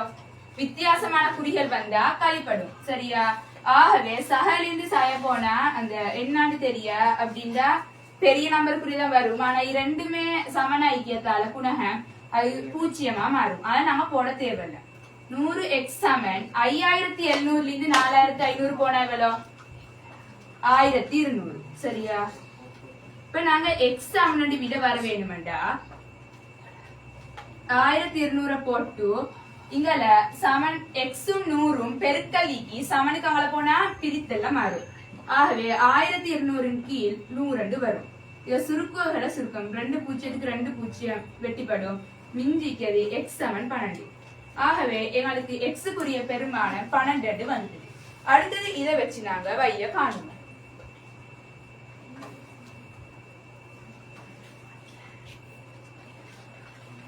அதுக்கு உங்களுக்கு விருப்பமான சமன்பாடு எடுக்கலும். நான் முதலாம் சமன்பாட்டை எடுத்து முதலாம் சமன்பாட்டில் பிறகு இடநிலை போட்டுட்டு ஒன்னாம் சமன்பாட்டை போடுவேன். இப்ப எங்களுக்கு தெரிஞ்சவர்களை போட்டுதான் தெரியாதவர்கள் காண வேணும். எக்ஸுக்கு நான் கண்டுபிடிச்சது எவ்வளோ? 12. ஆகவே எக்ஸுக்கு 12 போட்டு இங்க y சமன் 32 வரும். இப்ப எங்களுக்கு y சமன் விட வர வேணும். இங்க y சமன் 30 போட்டுட்டு இதுக்கு முன்னுக்கு எப்பவுமே சக ஈக்கும். சரியா? அப்ப இந்த சக சமனுக்கு அங்கல போனா சயவா மாறும். ஆகவே y சமன் 30 சய 12. ஆகவே 30ல 12 போனா எவ்வளோ? 18. y சமன் 18. வைக்குரிய பெருமானம் 18. அப்ப நாங்க என்ன கேட்டிருக்காங்க? எங்களுக்கு எண்ணிக்கை கேட்டிருக்காங்க. அப்ப அந்த பூத்தொட்டியில் இருந்த சிவப்பு ரோஜாக்களோட எண்ணிக்கை 12. சிவப்பு ரோஜா அந்த பூந்தொட்டியில் இருந்த மஞ்சள் ரோஜாக்களோட எண்ணிக்கை 18.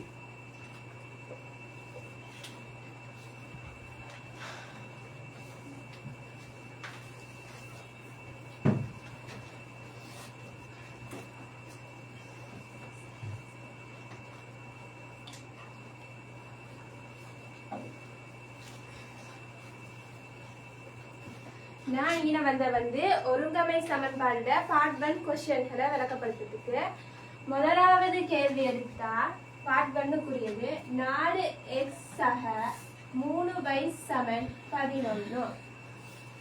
2x சக y சமன் 5.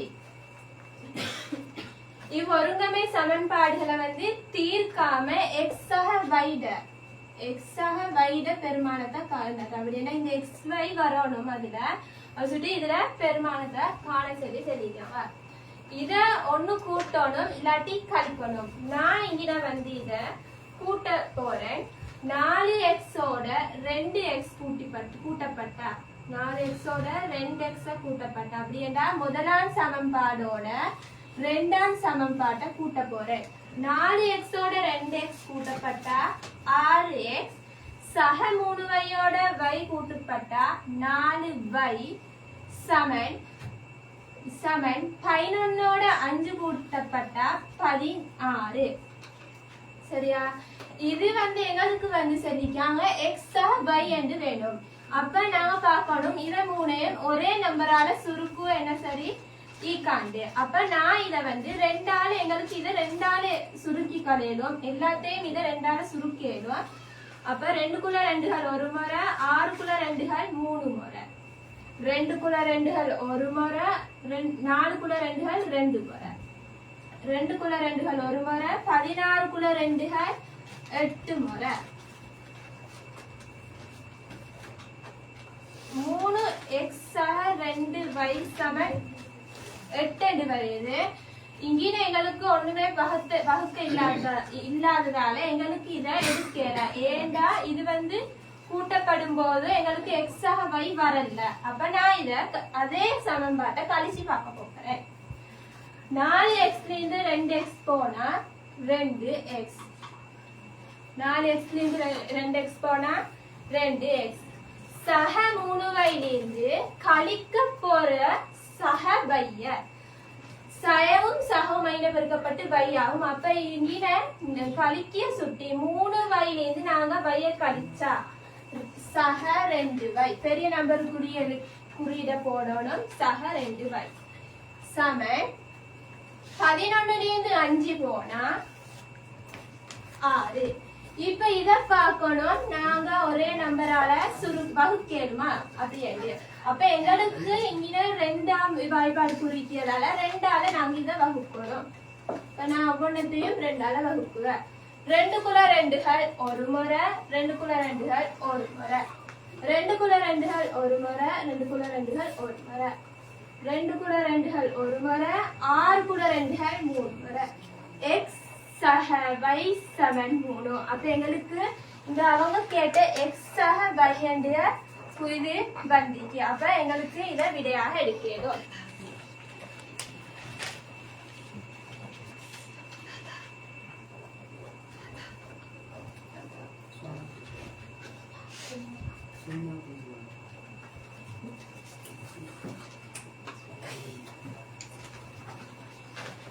அடுத்த கேள்வி, 2ஆம் கேள்வி சொல்லிட்டாங்க.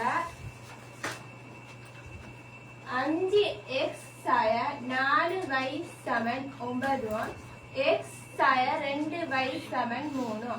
இத கூட்டினோ கழிச்சோ இல்ல மாக்கணும். அப்படின்னா இதுல சொல்லிட்டாங்க இந்த சமன்பாடுகளை தீர்க்காம x சய y பெருமானத்தை காணலாம். சரியா? அப்ப நான் இத வந்து கூட்ட போறேன். 5x ஓட x கூட்டினா 6x. முதலாம் சமன்பாட்டில இருந்து 2ஆம் சமன்பாட்டை கூட்டுவேன் 6x. சரியா? சய 4y ஓட சக 2y கூட்ட போறேன். சய 4y ஓட சய 2y கூட்ட போறேன். ஒரே மாதிரி குறிக்கிறதால கூட்டி போடுவேன். சய இருக்கிறதால சய 4யும் 2யும் கூட்டினா 6y சமன் 9யும் 3யும் கூட்டினா 12. அப்ப இத நாம பார்க்கணும். இத வகுக்கிறதுக்கு நம்பர்கள் இருக்கா, இதோட வாய்ப்பாடுகள் இருக்கா. அப்ப எங்களுக்கு வந்து 6ஆல இத வகுக்கணும் 3யும். 6க்குள்ள 6கள் ஒரு முறை, 6க்குள்ள 6கள் ஒரு முறை, 6க்குள்ள 6கள் ஒரு முறை, 6க்குள்ள 6கள் ஒரு முறை, 6க்குள்ள 6கள் ஒரு முறை, 12க்குள்ள 6கள் 2 முறை. x சய y சமன் 2 என்று வருது. எங்களுக்கு கேட்ட கேள்வி x சய y வருது. சரிக்கு டவுட் இருக்கா? ஏதாவது டவுட் கேட்கணும்? அதாவது உங்களுக்கு இல்லையா? அடுத்த கேள்விக்கு போறேன்.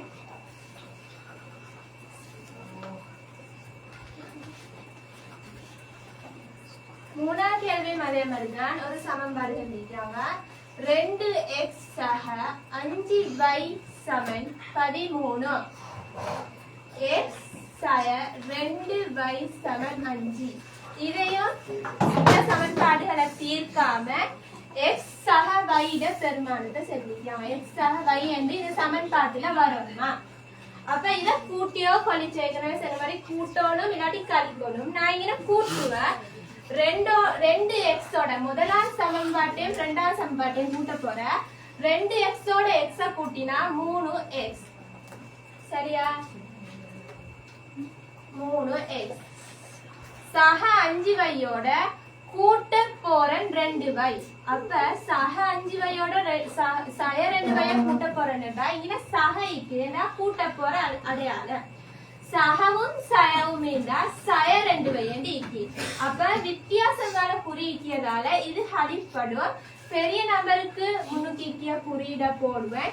5 வயிலிருந்து 2 வை பண்ணுங்கன்னா 3 வை சமன் 13ல 5 கூட்ட போறேன். 13ஓட 5 கூட்டினா ஆலியா 18. புள்ளகள் சொல்லுது அவங்களையும் பார்க்கட்டாங்க. அதாவது போர்டை மட்டும் பார்க்காம 3x சக 3y சமன் 18. நாங்க இதை கூட்டினதால வந்து இந்த ரெண்டு சமன்பாடு கூட்டினதால வந்துச்சு. அப்ப நாங்க பார்க்க போற இத எந்த நம்பரால வகுக்கிறதுக்கு 3 எந்த நம்பரால வகுப்படும். அப்ப நான் இத 3ஆல வகுக்கேன். எல்லாம் 3ஆல பிரிபடும். சரியா? 3 3கள் ஒரு முறை, 3 3கள் ஒரு முறை, 3 3கள் ஒரு முறை, 3 3கள் ஒரு முறை, 3 3கள் ஒரு முறை, 18 3கள் 6 முறை. சரியா? அப்ப x மிஞ்சிக்கு x சக y சமன் 6. எங்களுக்கு x y என்று சமன்பாட்டுல வரணும். அதனால சமன்பாட்டுல வந்த அப்ப எங்களுக்கு இந்த விட சரி. சரிக்கு டவுட் டீக்கா?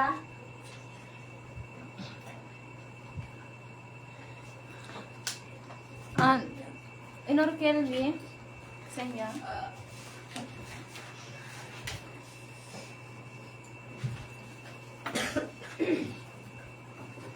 நோட் பண்ணிக்கோங்க. எழுத தேவைன்னா நோட் பண்ணிக்கலாம். x, y ஆகியவற்றின் பெருமானங்களை தனித்தனியே காணாமல் x 3 y பெருமானத்தை காண்க. சமன்பாடுகள் 6x 5y 14, 6x 5y 14, y 4x சமன் y 4x சமன் மறை 4.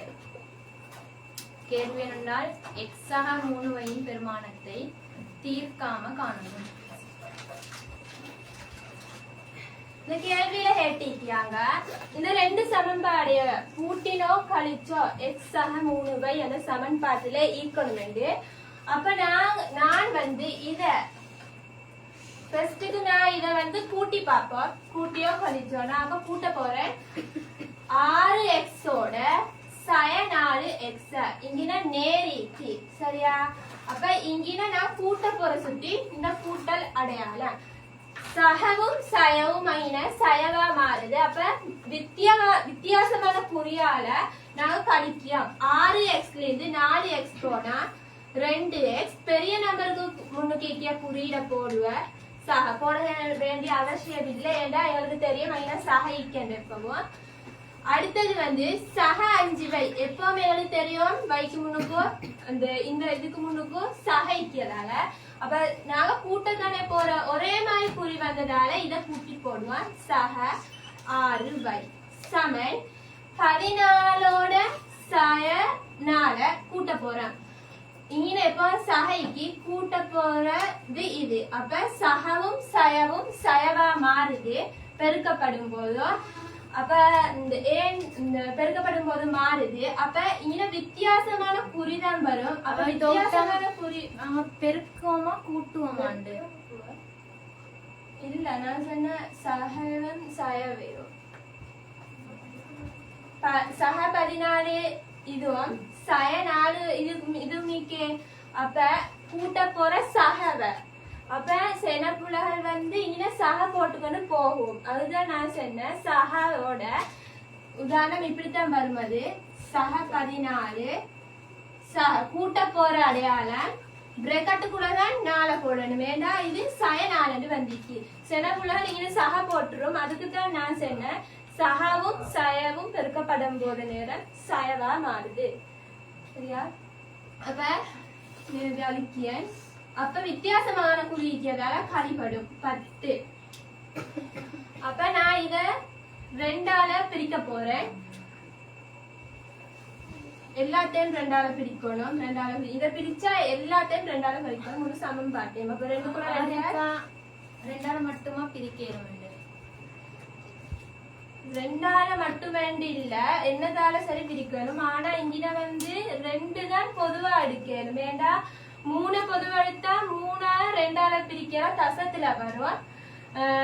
10ஐயும் நான் 3ஆல பிரிக்க போனா தசத்துல வரும். அது சுட்டி நான் வந்து இதுக்கு 3க்கும் பொதுவான இக்கியதை எடுத்தேன். ஏன்னா எல்லாம் 2ஆல வகுப்படக்கூடியது சுடிகள். அப்ப நாங்க 2 2கள் ஒரு முறை, 2 2கள் ஒரு முறை, 2 2கள் ஒரு முறை, 6 2கள் 3, 2 2கள் ஒரு முறை, 10 2கள் 5 முறை. அப்ப x சக 3y சமன் 5. அப்ப எங்களுக்கு அவங்க கேட்ட கேள்வி x சக 3y இந்த சமன்பாட்டுல ஈக்குவல்மெண்ட். அப்ப x சக 3y இந்த சமன்பாட்டுல இக்கி. அப்ப இந்த விட சரி. யாரு சரிக்கு டவுட்டா? ஏதாவது டவுட்?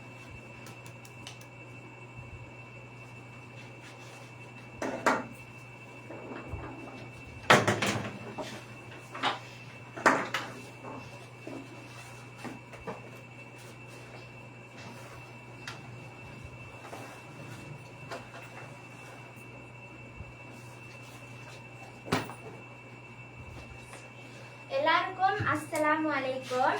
இன்னைக்கு சதவீதம் தொடர்பான பார்ட் 2 கேள்விகளை பார்க்க போறேன். முன்னே தரங்கள்ல வந்து சதவீதம் தொடர்பா நீங்க படிச்சிக்கி. அதுல வந்து சதவீதம் என்றா என்ன சொல்லணும் இருந்து நர்சரி ஒரு ஆள் எழுப்பலாம். நர்சரி ஒரு ஆள் எழுப்பலாம். அவர்கள் கோதிக்க மாட்டார்கள்.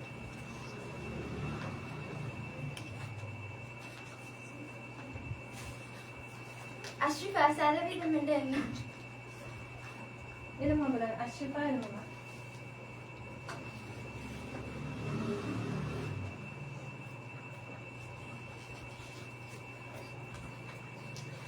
தெரியவா?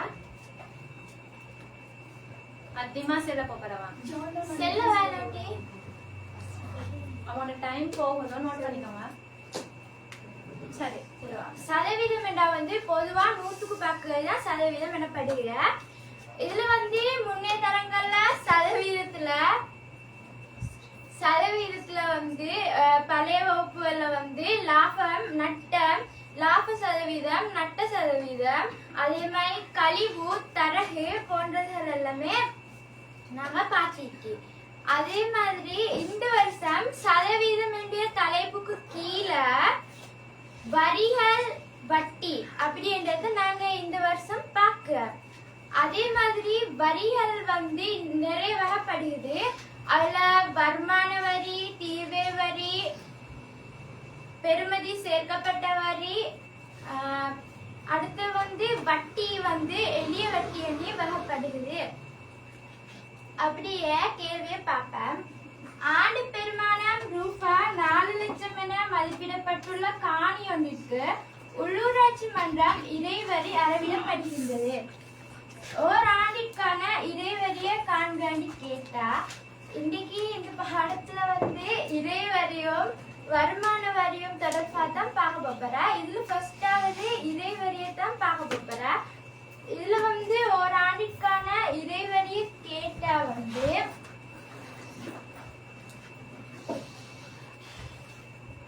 இறைவரியை கேட்டா ஃபர்ஸ்டாவது இங்க வந்து பெறுமதி வரும், இங்க இறைவரி வரும்.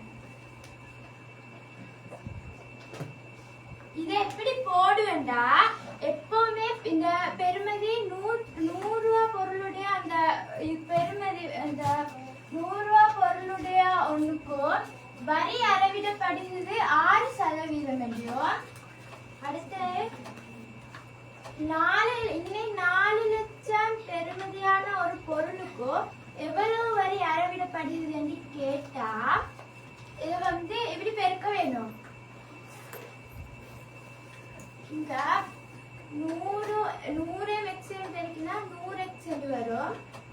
4 லட்சத்தையும் 6ஐயும் பெருக்கி இங்க வந்து இறைவரியை தான் காண வேணும். இங்க வந்து ஆண்டு மதிப்பீட்டு பெருமானம் இங்க இருக்குது. அப்ப இந்த இறைவரியை கேட்டா எக்ஸ் போட்டுட்டோம். 4 லட்சம் தர 6% போட்டு பெருக்கப்பட்டிக்கு 100 சமன் திங்களால வந்தா பிரிப்படும்.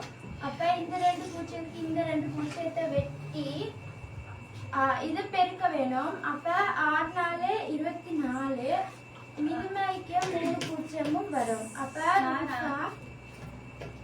ஒரு குடிக்கு தோட்டம் எக்ஸ் ஏ போட்டேன். இங்க வந்து வரி இறைவரியத்தான் கேட்டீங்க. அப்ப வரிக்கு கீழே தான் அந்த அதுக்குரிய பெருமானம் வரப்போகுது. அப்பதான் நான் இங்க போடுவேன்.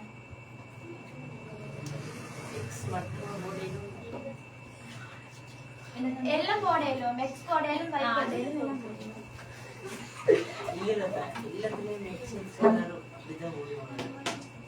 அடுத்த கேள்வியில y போடுவேன்.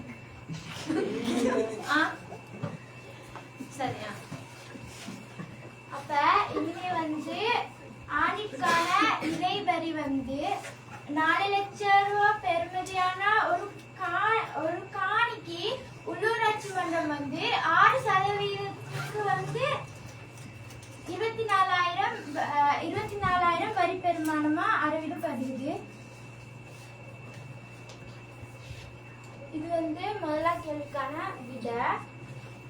இரண்டாவது கேள்வி வந்து காலாண்டுக்கு செலுத்த வேண்டிய இறைவரியை கேட்டிருக்கு. காலாண்டுண்டா வந்து ஒரு வருடத்தை 4ஆ பிரிச்சு வரதான் காலாண்டு. அப்ப ஒரு வருடத்தை 4ஆ பிரிச்சா 3 மாசமா பிரியும். அதுல வந்து கண்டெடுத்த இறைவரிய வந்து 4ஆ பிரிச்சா ஒரு காலாண்டு வரி வரும்.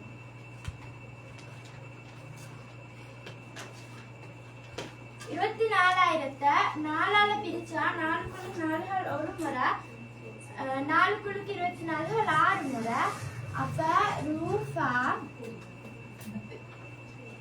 6,000 காலாண்டுக்கு அளவிடப்படுகிறது.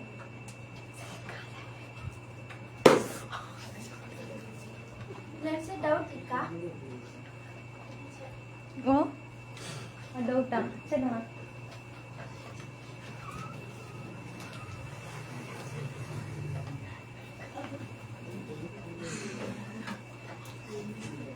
அவன் டோட்டம் ஏ 4ஆல பிரிச்சன்னு கேக்குறான்.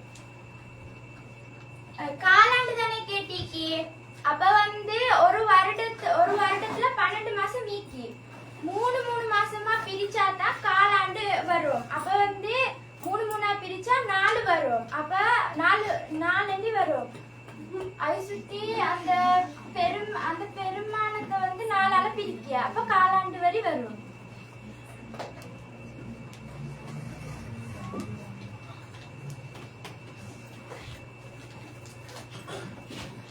இப்ப வருமான வரி தொடர்பான கேள்விகளை பத்தி பார்க்க போறேன்.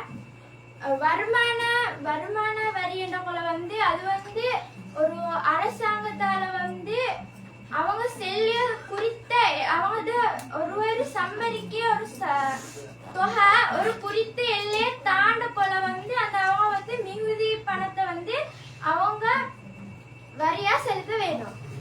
அப்ப இங்க வந்து ஒரு நிறுவனத்தில் வேலை செய்யும் தருண் மாதத்திற்கு ரூபா 1,50,000 சம்பளமாக பெறுகிறார். அவரது ஆண்டு வருமானத்திற்கேற்ப ஓராண்டிற்கு செலுத்த வேண்டிய வருமான வரியை காண்க. இங்க வந்து வருமான வரியை கேட்டிருக்கு. வருமான வரி ஆண்டுக்கு தான் பாக்குக. இங்க மாத வருமானம் தான் 1,50,000. அப்ப வருட வருமானத்தை காணறதுக்கு அதை 12ஆல பெருக்க வேணும்.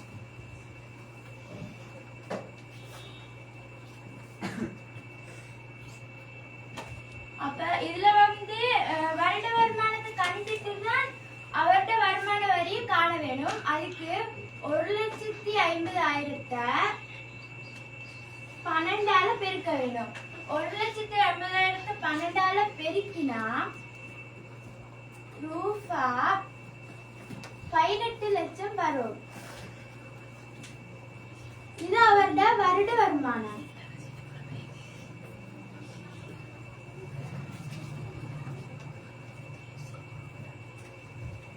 இது வந்து அவருடைய வருட வருமானம். இதுல வந்து வருமான வரியை கேட்டீங்க. வருமான வரியை வந்து பார்க்க முன்னுக்கோ இவர் இந்த குறித்த எல்லை தங்கிக்கு என்னண்டா 12 லட்சத்துக்கு வந்து வரி விலக்கு அப்படின்னா வரி பெருமானம் கெட்ட தேவையில்ல. இந்த 12 லட்சத்தை விட கூட இருந்தா வந்து கட்டாயம் வரி கெட்ட வேணும், வருமான வரி கெட்ட வேணும். அதுல இந்த 18 லட்சத்துக்கு 12 லட்சம் வரி கெட்டல. அப்ப வந்து மீதி 5 லட்சம் வந்து 6 லட்சம் வண்டி வரும். அப்ப இந்த 6 லட்சத்துக்கு வந்து 6% தான் நாங்க வந்து வருமான வரியை பார்க்க வேணும். அப்ப 6 லட்சத்தை 6ஆல பெருக்கி 100ஆல பிரிக்க வேணும். அப்ப 2 பூஜ்ஜியத்துக்கு 2 பூஜ்ஜியம் வெட்டப்படும். 6 36, ஆகவே 36,000 வண்டி வருது. அவர் செலுத்திய வருமான வரி. இந்த 6ஆலேயே பெருக்கின ஏன் 100ஆல பிரிச்சேன்னு விட்டோம். அது எப்படியாண்டா வந்து இந்த 100க்கு 6% தான் வரி விடுகிற. அப்ப இதுக்கு வந்து 6 லட்சத்துக்கு எவ்வளவு வரி தொகை என்றுதான் பாக்குறேன். இதுதான் நான் இப்படி போட்டேன். எக்ஸ காணியத்துக்கு நான் இப்படி போட்டேன். எப்படின்னா 100 வந்து சமன்கீங்களை பிரிக்க போட்ட 6 லட்சத்தையும் 6ஐயும் பெருக்கினேன். சரியா? சரியா? அடுத்த கேள்வி, அதே நிறுவனத்தில் வேலை செய்யும் தருணின் நண்பர் ஆண்டிற்கு ரூபாய் 45,000 வருமான வரியாக செலுத்துகிறார் எனில் அவரது மாத வருமானத்தை கேட்டிருக்கு. அப்ப இவர்கிட்ட வந்து இங்க வந்து 36,000 வருமான வரி, அவர்கிட்ட வந்து 36,000 வருமான வரி.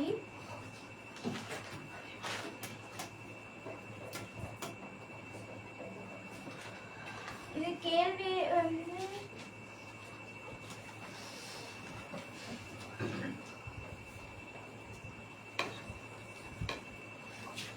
அப்ப இவர் வந்து இதுல வந்து இவர் 45,000 வந்து வருமான வரியா அவர் செலுத்தாரு. இங்க வந்து அவர் செலுத்தியதுக்கு அவரோட வந்து 12 லட்சத்தை விட கூட இருந்தா தான் அவருக்கு வந்து வரி செலுத்த இயலும். அப்ப கட்டாயம் இவர்கிட்ட வந்து மாத சம்பளத்துக்குள்ளுக்கு வந்து வருட இதுல வந்து 12 லட்சம் வருகிறது.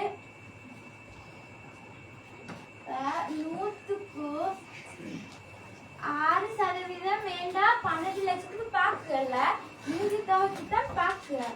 அப்ப இங்க வந்து அவரு வரி தொகைக்கு கீழே தான் அவரோட வரி சதவீதத்துக்கு கீழே தான் அவரோட வரி தொகை வரும். அப்ப வரி தொகை வரியா அவர் 45,000 கெட்டுவாரு. இன்னைக்கு அவரோட பெருமதியை போட வேணும். அப்ப வைக்கினா காண்கன் வை சமன்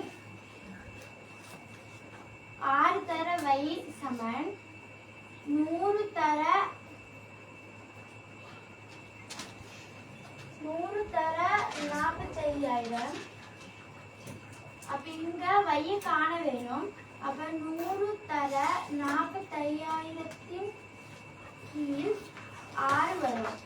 இங்க வந்து வெட்ட ஏழுமானத்தை வெட்டேலும். இங்க வந்து நான் வந்து 6 வந்து 450 எத்தனை முறை ஈக்குவலி நான் பார்க்க போறேன். அப்ப 6 ஒரு முறை 450 வந்து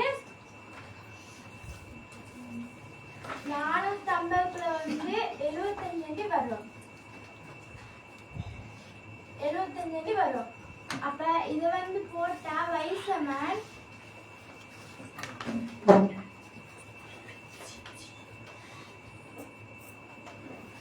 y சமன் 7,50,000 வருது. இது வந்து இவரது மிகுதி தொகை.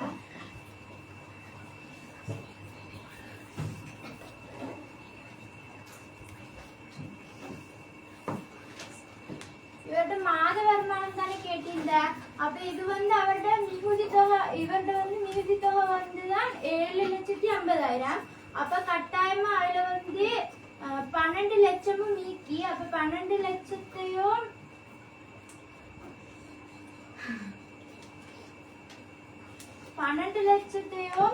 7,50,000 கூட்டினா 19,50,000 வரும். இது அவரோட வருட வருமானம். வருட வருமானத்தை வந்து 12ஆல பிரிக்க வேணும். அப்பதான் மாத வருமானம் கிடைக்கும். இது 12ஆல பிரிச்சா ரூபா 1,62,500 அவரோட மாத சம்பளம் வருது.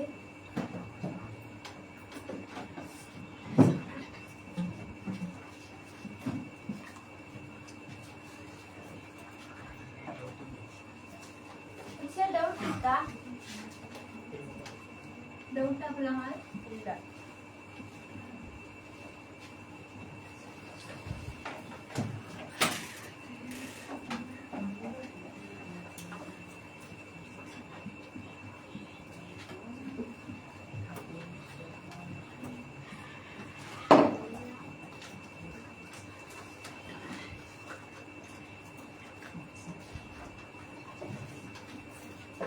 நான் வந்து சதவீதத்துல பார்ட் பண்ணக்கூடிய கேள்விகள் பார்க்க வந்தேன்.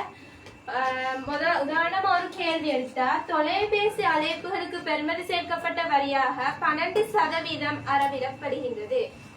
அவ்வரியானது 12% அதிகரிக்கப்பட்ட போது வரி சேர்க்கப்பட்ட முன்னர் ரூபாய் 500 தொலைபேசி கட்டணம் எவ்வளவால அதிகரிக்கப்படுது?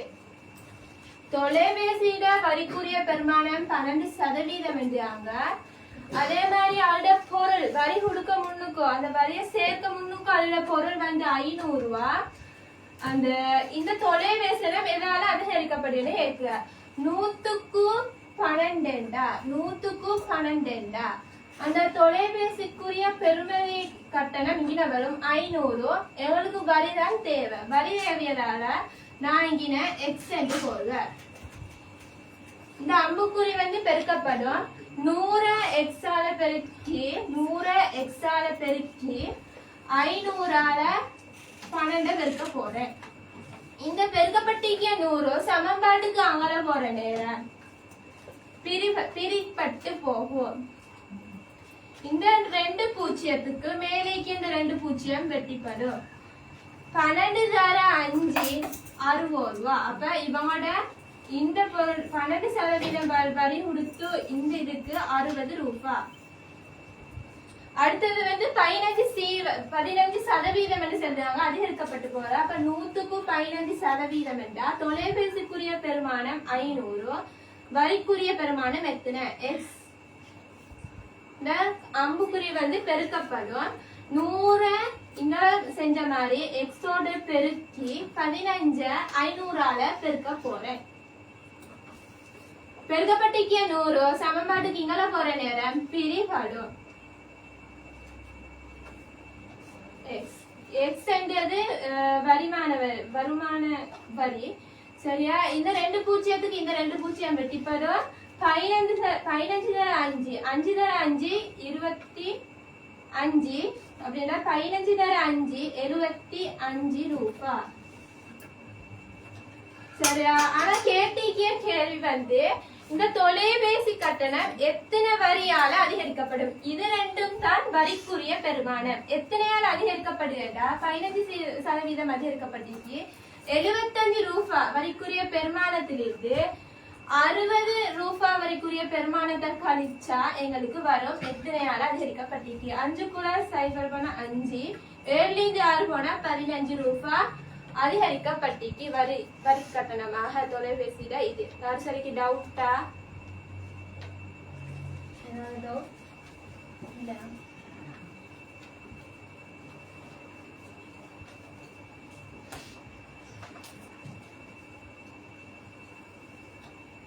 இந்த மாதிரி கேள்வி பார்ப்போம். ரூபா 4000 பெறுமதியான மின்னுபகரம் ஒன்றிற்கு பெறுமதி சேர்க்கப்பட்ட வரி செலுத்திய பிறகு அதன் விலை ரூபாய் 4600 ஆகும்.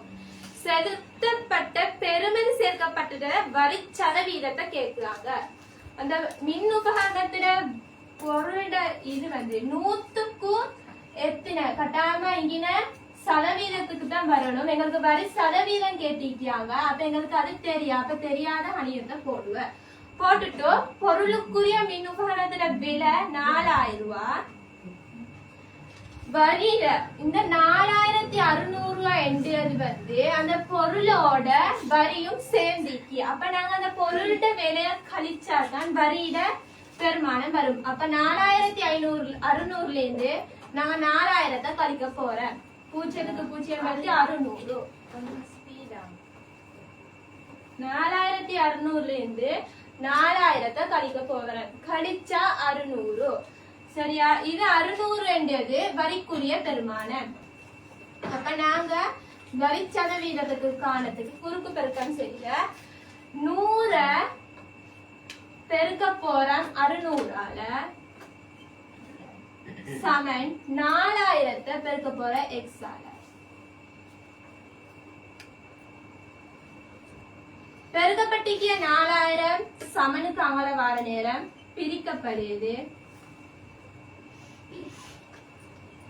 x. இத பிரிச்சா எங்களுக்கு அந்த வரி சதவீதம் வரும். இந்த 2 பூஜ்ஜியத்துக்கு இந்த 2 பூஜ்ஜியமும் இந்த ஒரு பூஜ்ஜியத்துக்கு இந்த ஒரு பூஜ்ஜியமும் வெட்டிப்பட்டு 10 6ஆல பெருக்கினா 60. பிரிக்க பணிய வந்து ஒரு நம்பர் ஈக்கி பிரிக்கிறதுக்கு அப்ப 4 ஈக்குது. இந்த 60 4ஆல பிரிச்சா சதவீதத்துக்குரிய பெருமானம் வரும். 4க்குள்ள 4கள் ஒரு முறை, 60க்குள்ள 4கள் 15 முறை. அப்ப 15% இவங்களோட வரி சதவீதமாக அறிவிடப்படுகிறது. தாசருக்கு டவுட் டீக்கா?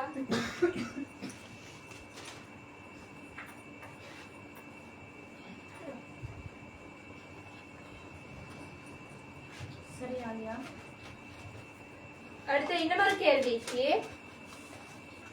8 வரி அளவிடும் பிரதேச சபைக்கு உட்பட்ட வீட்டின் ஆண்டு பெறுமதி ரூபாய் 50,000 ஆகும். வீட்டின் உரிமையாளர் பிரதேச சபைக்கு செலுத்த வேண்டிய ஓராண்டிற்கான வரியை காண்க. அப்ப பிரதேசத்துக்கு உட்பட்ட ஒரு வீட்டோட விலை வந்து இங்க தந்திருக்காங்க 50,000 என்று. சதவீதம் 8% என்று தந்திருக்காங்க. 100க்கு 8 அந்த வீட்டோட விலை சொல்லிருக்காங்க 50,000. அந்த பிரதேச சபைக்கு கொடுக்க வேண்டிய பணத்தை கேட்டீங்க. ஏன்னா பிரதேச சபையோட வீடு. அப்ப அவங்களுக்கு அது வந்து ஒரு வரி கட்டணும் பிரதேச சபைக்கு. அதனால நாங்க இங்க தெரியாத சுத்தி தெரியா கணித போட்டு குறுக்கு பெருக்கம் செய்வோம். 100 எக்ஸால பெருக்கி 50,000 8ஆல பெருக்க. பெருக்கப்பட்டிக்கு 100 சமன்பாட்டுக்கு அங்கால போற நேரம் பிரிவட்டு போகும். சமன்பாட்டுக்கு பெருக்கப்பட்டிக்கு 100 சமன்பாட்டுக்கு அங்கால போற நேரம் பிரிவடும். 2 பூஜ்ஜியத்துக்கு 2 பூஜ்ஜியம் வெட்டிப்படும்.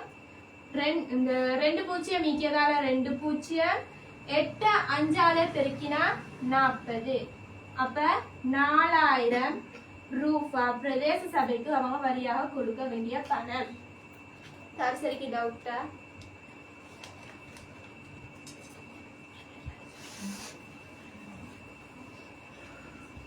சரி, முடிஞ்சாதியா? சரி வாங்க. அவங்களோட டீம் மெம்பர்ஸுக்கான கேள்வி. யாராச்சும் ஒரு ஆள் வரணும். வீடொன்றில் ஒரு மாதத்தில் பயன்படுத்திய மின் அலகுகளுக்காக அளவிடப்பட்ட கட்டணம் ரூபாய் 1850 ஆகும். அதற்கு 18% பெறுமதி சேர்க்கப்பட்ட வரி அறவிடப்படுமெனின் அவ்வீட்டின் அம்மாதத்திற்கு மின் பட்டியலுடன் சேர்க்கப்படும் வரியை காண்க. வீடொன்றில் ஒரு மாதத்தில் பயன்படுத்திய மின் அலகுகளுக்கு அறவிடப்பட்ட கட்டணம் ரூபாய் 1850 ஆகும். அதற்கு 18% பெறுமதி சேர்க்கப்பட்ட வரி அறவிடப்படுமெனின் அவ்வீட்டின் அம்மாதத்திற்கு மின் பட்டியலுடன் சேர்க்கப்படும் வரியை காண்க.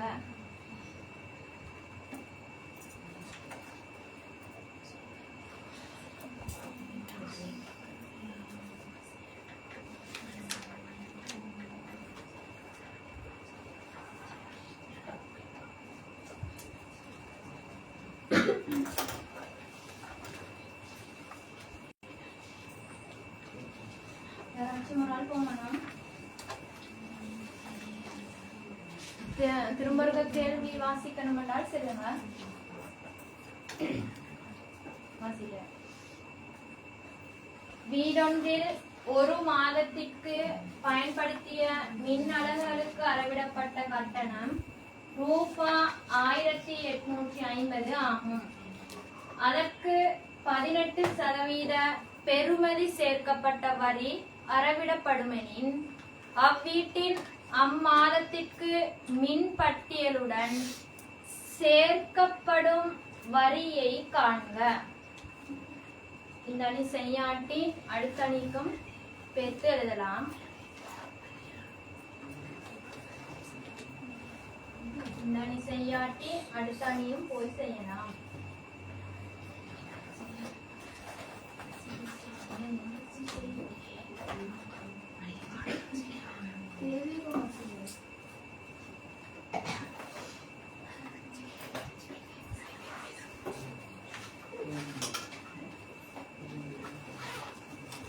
வீடொன்றில் ஒரு மாதத்தில் பயன்படுத்திய மின் அலகுகளுக்கு அறவிடப்பட்ட கட்டணம் ரூபாய் 1850 ஆகும். அதற்கு 18% பெறுமதி சேர்க்கப்பட்ட வரி அறவிடப்படுமெனின் அவ்வீட்டின் அம்மாதத்திற்கு மின் பட்டியலுடன் சேர்க்கப்படும் வரியை காண்க.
வாடி கொடுப்போம். ரூபா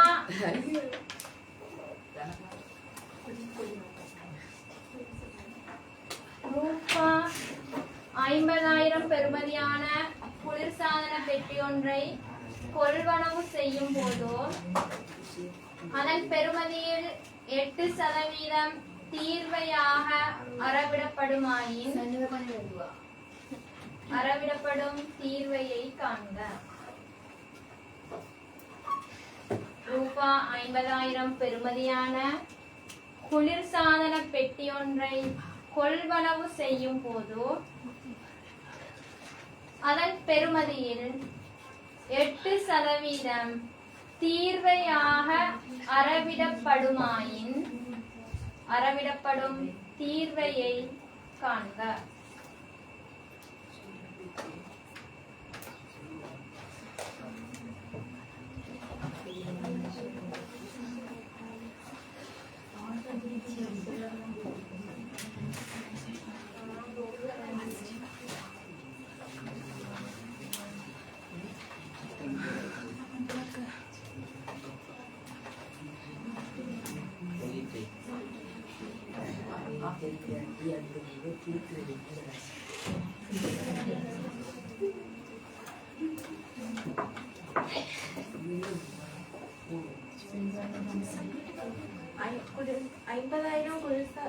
ரூபாய் 50,000 குளிர்சாதன பெட்டிய 8% தீர்வையாக அறவிட போக்கல தீர்வே காண சொல்லிட்டு இப்ப நம்ம 100க்கு 8% வந்து சரினா நம்ம தீர்வே தான் காண வேணும். அதை சுற்றி 100க்கு கீழே 50,000 போடுவோம்.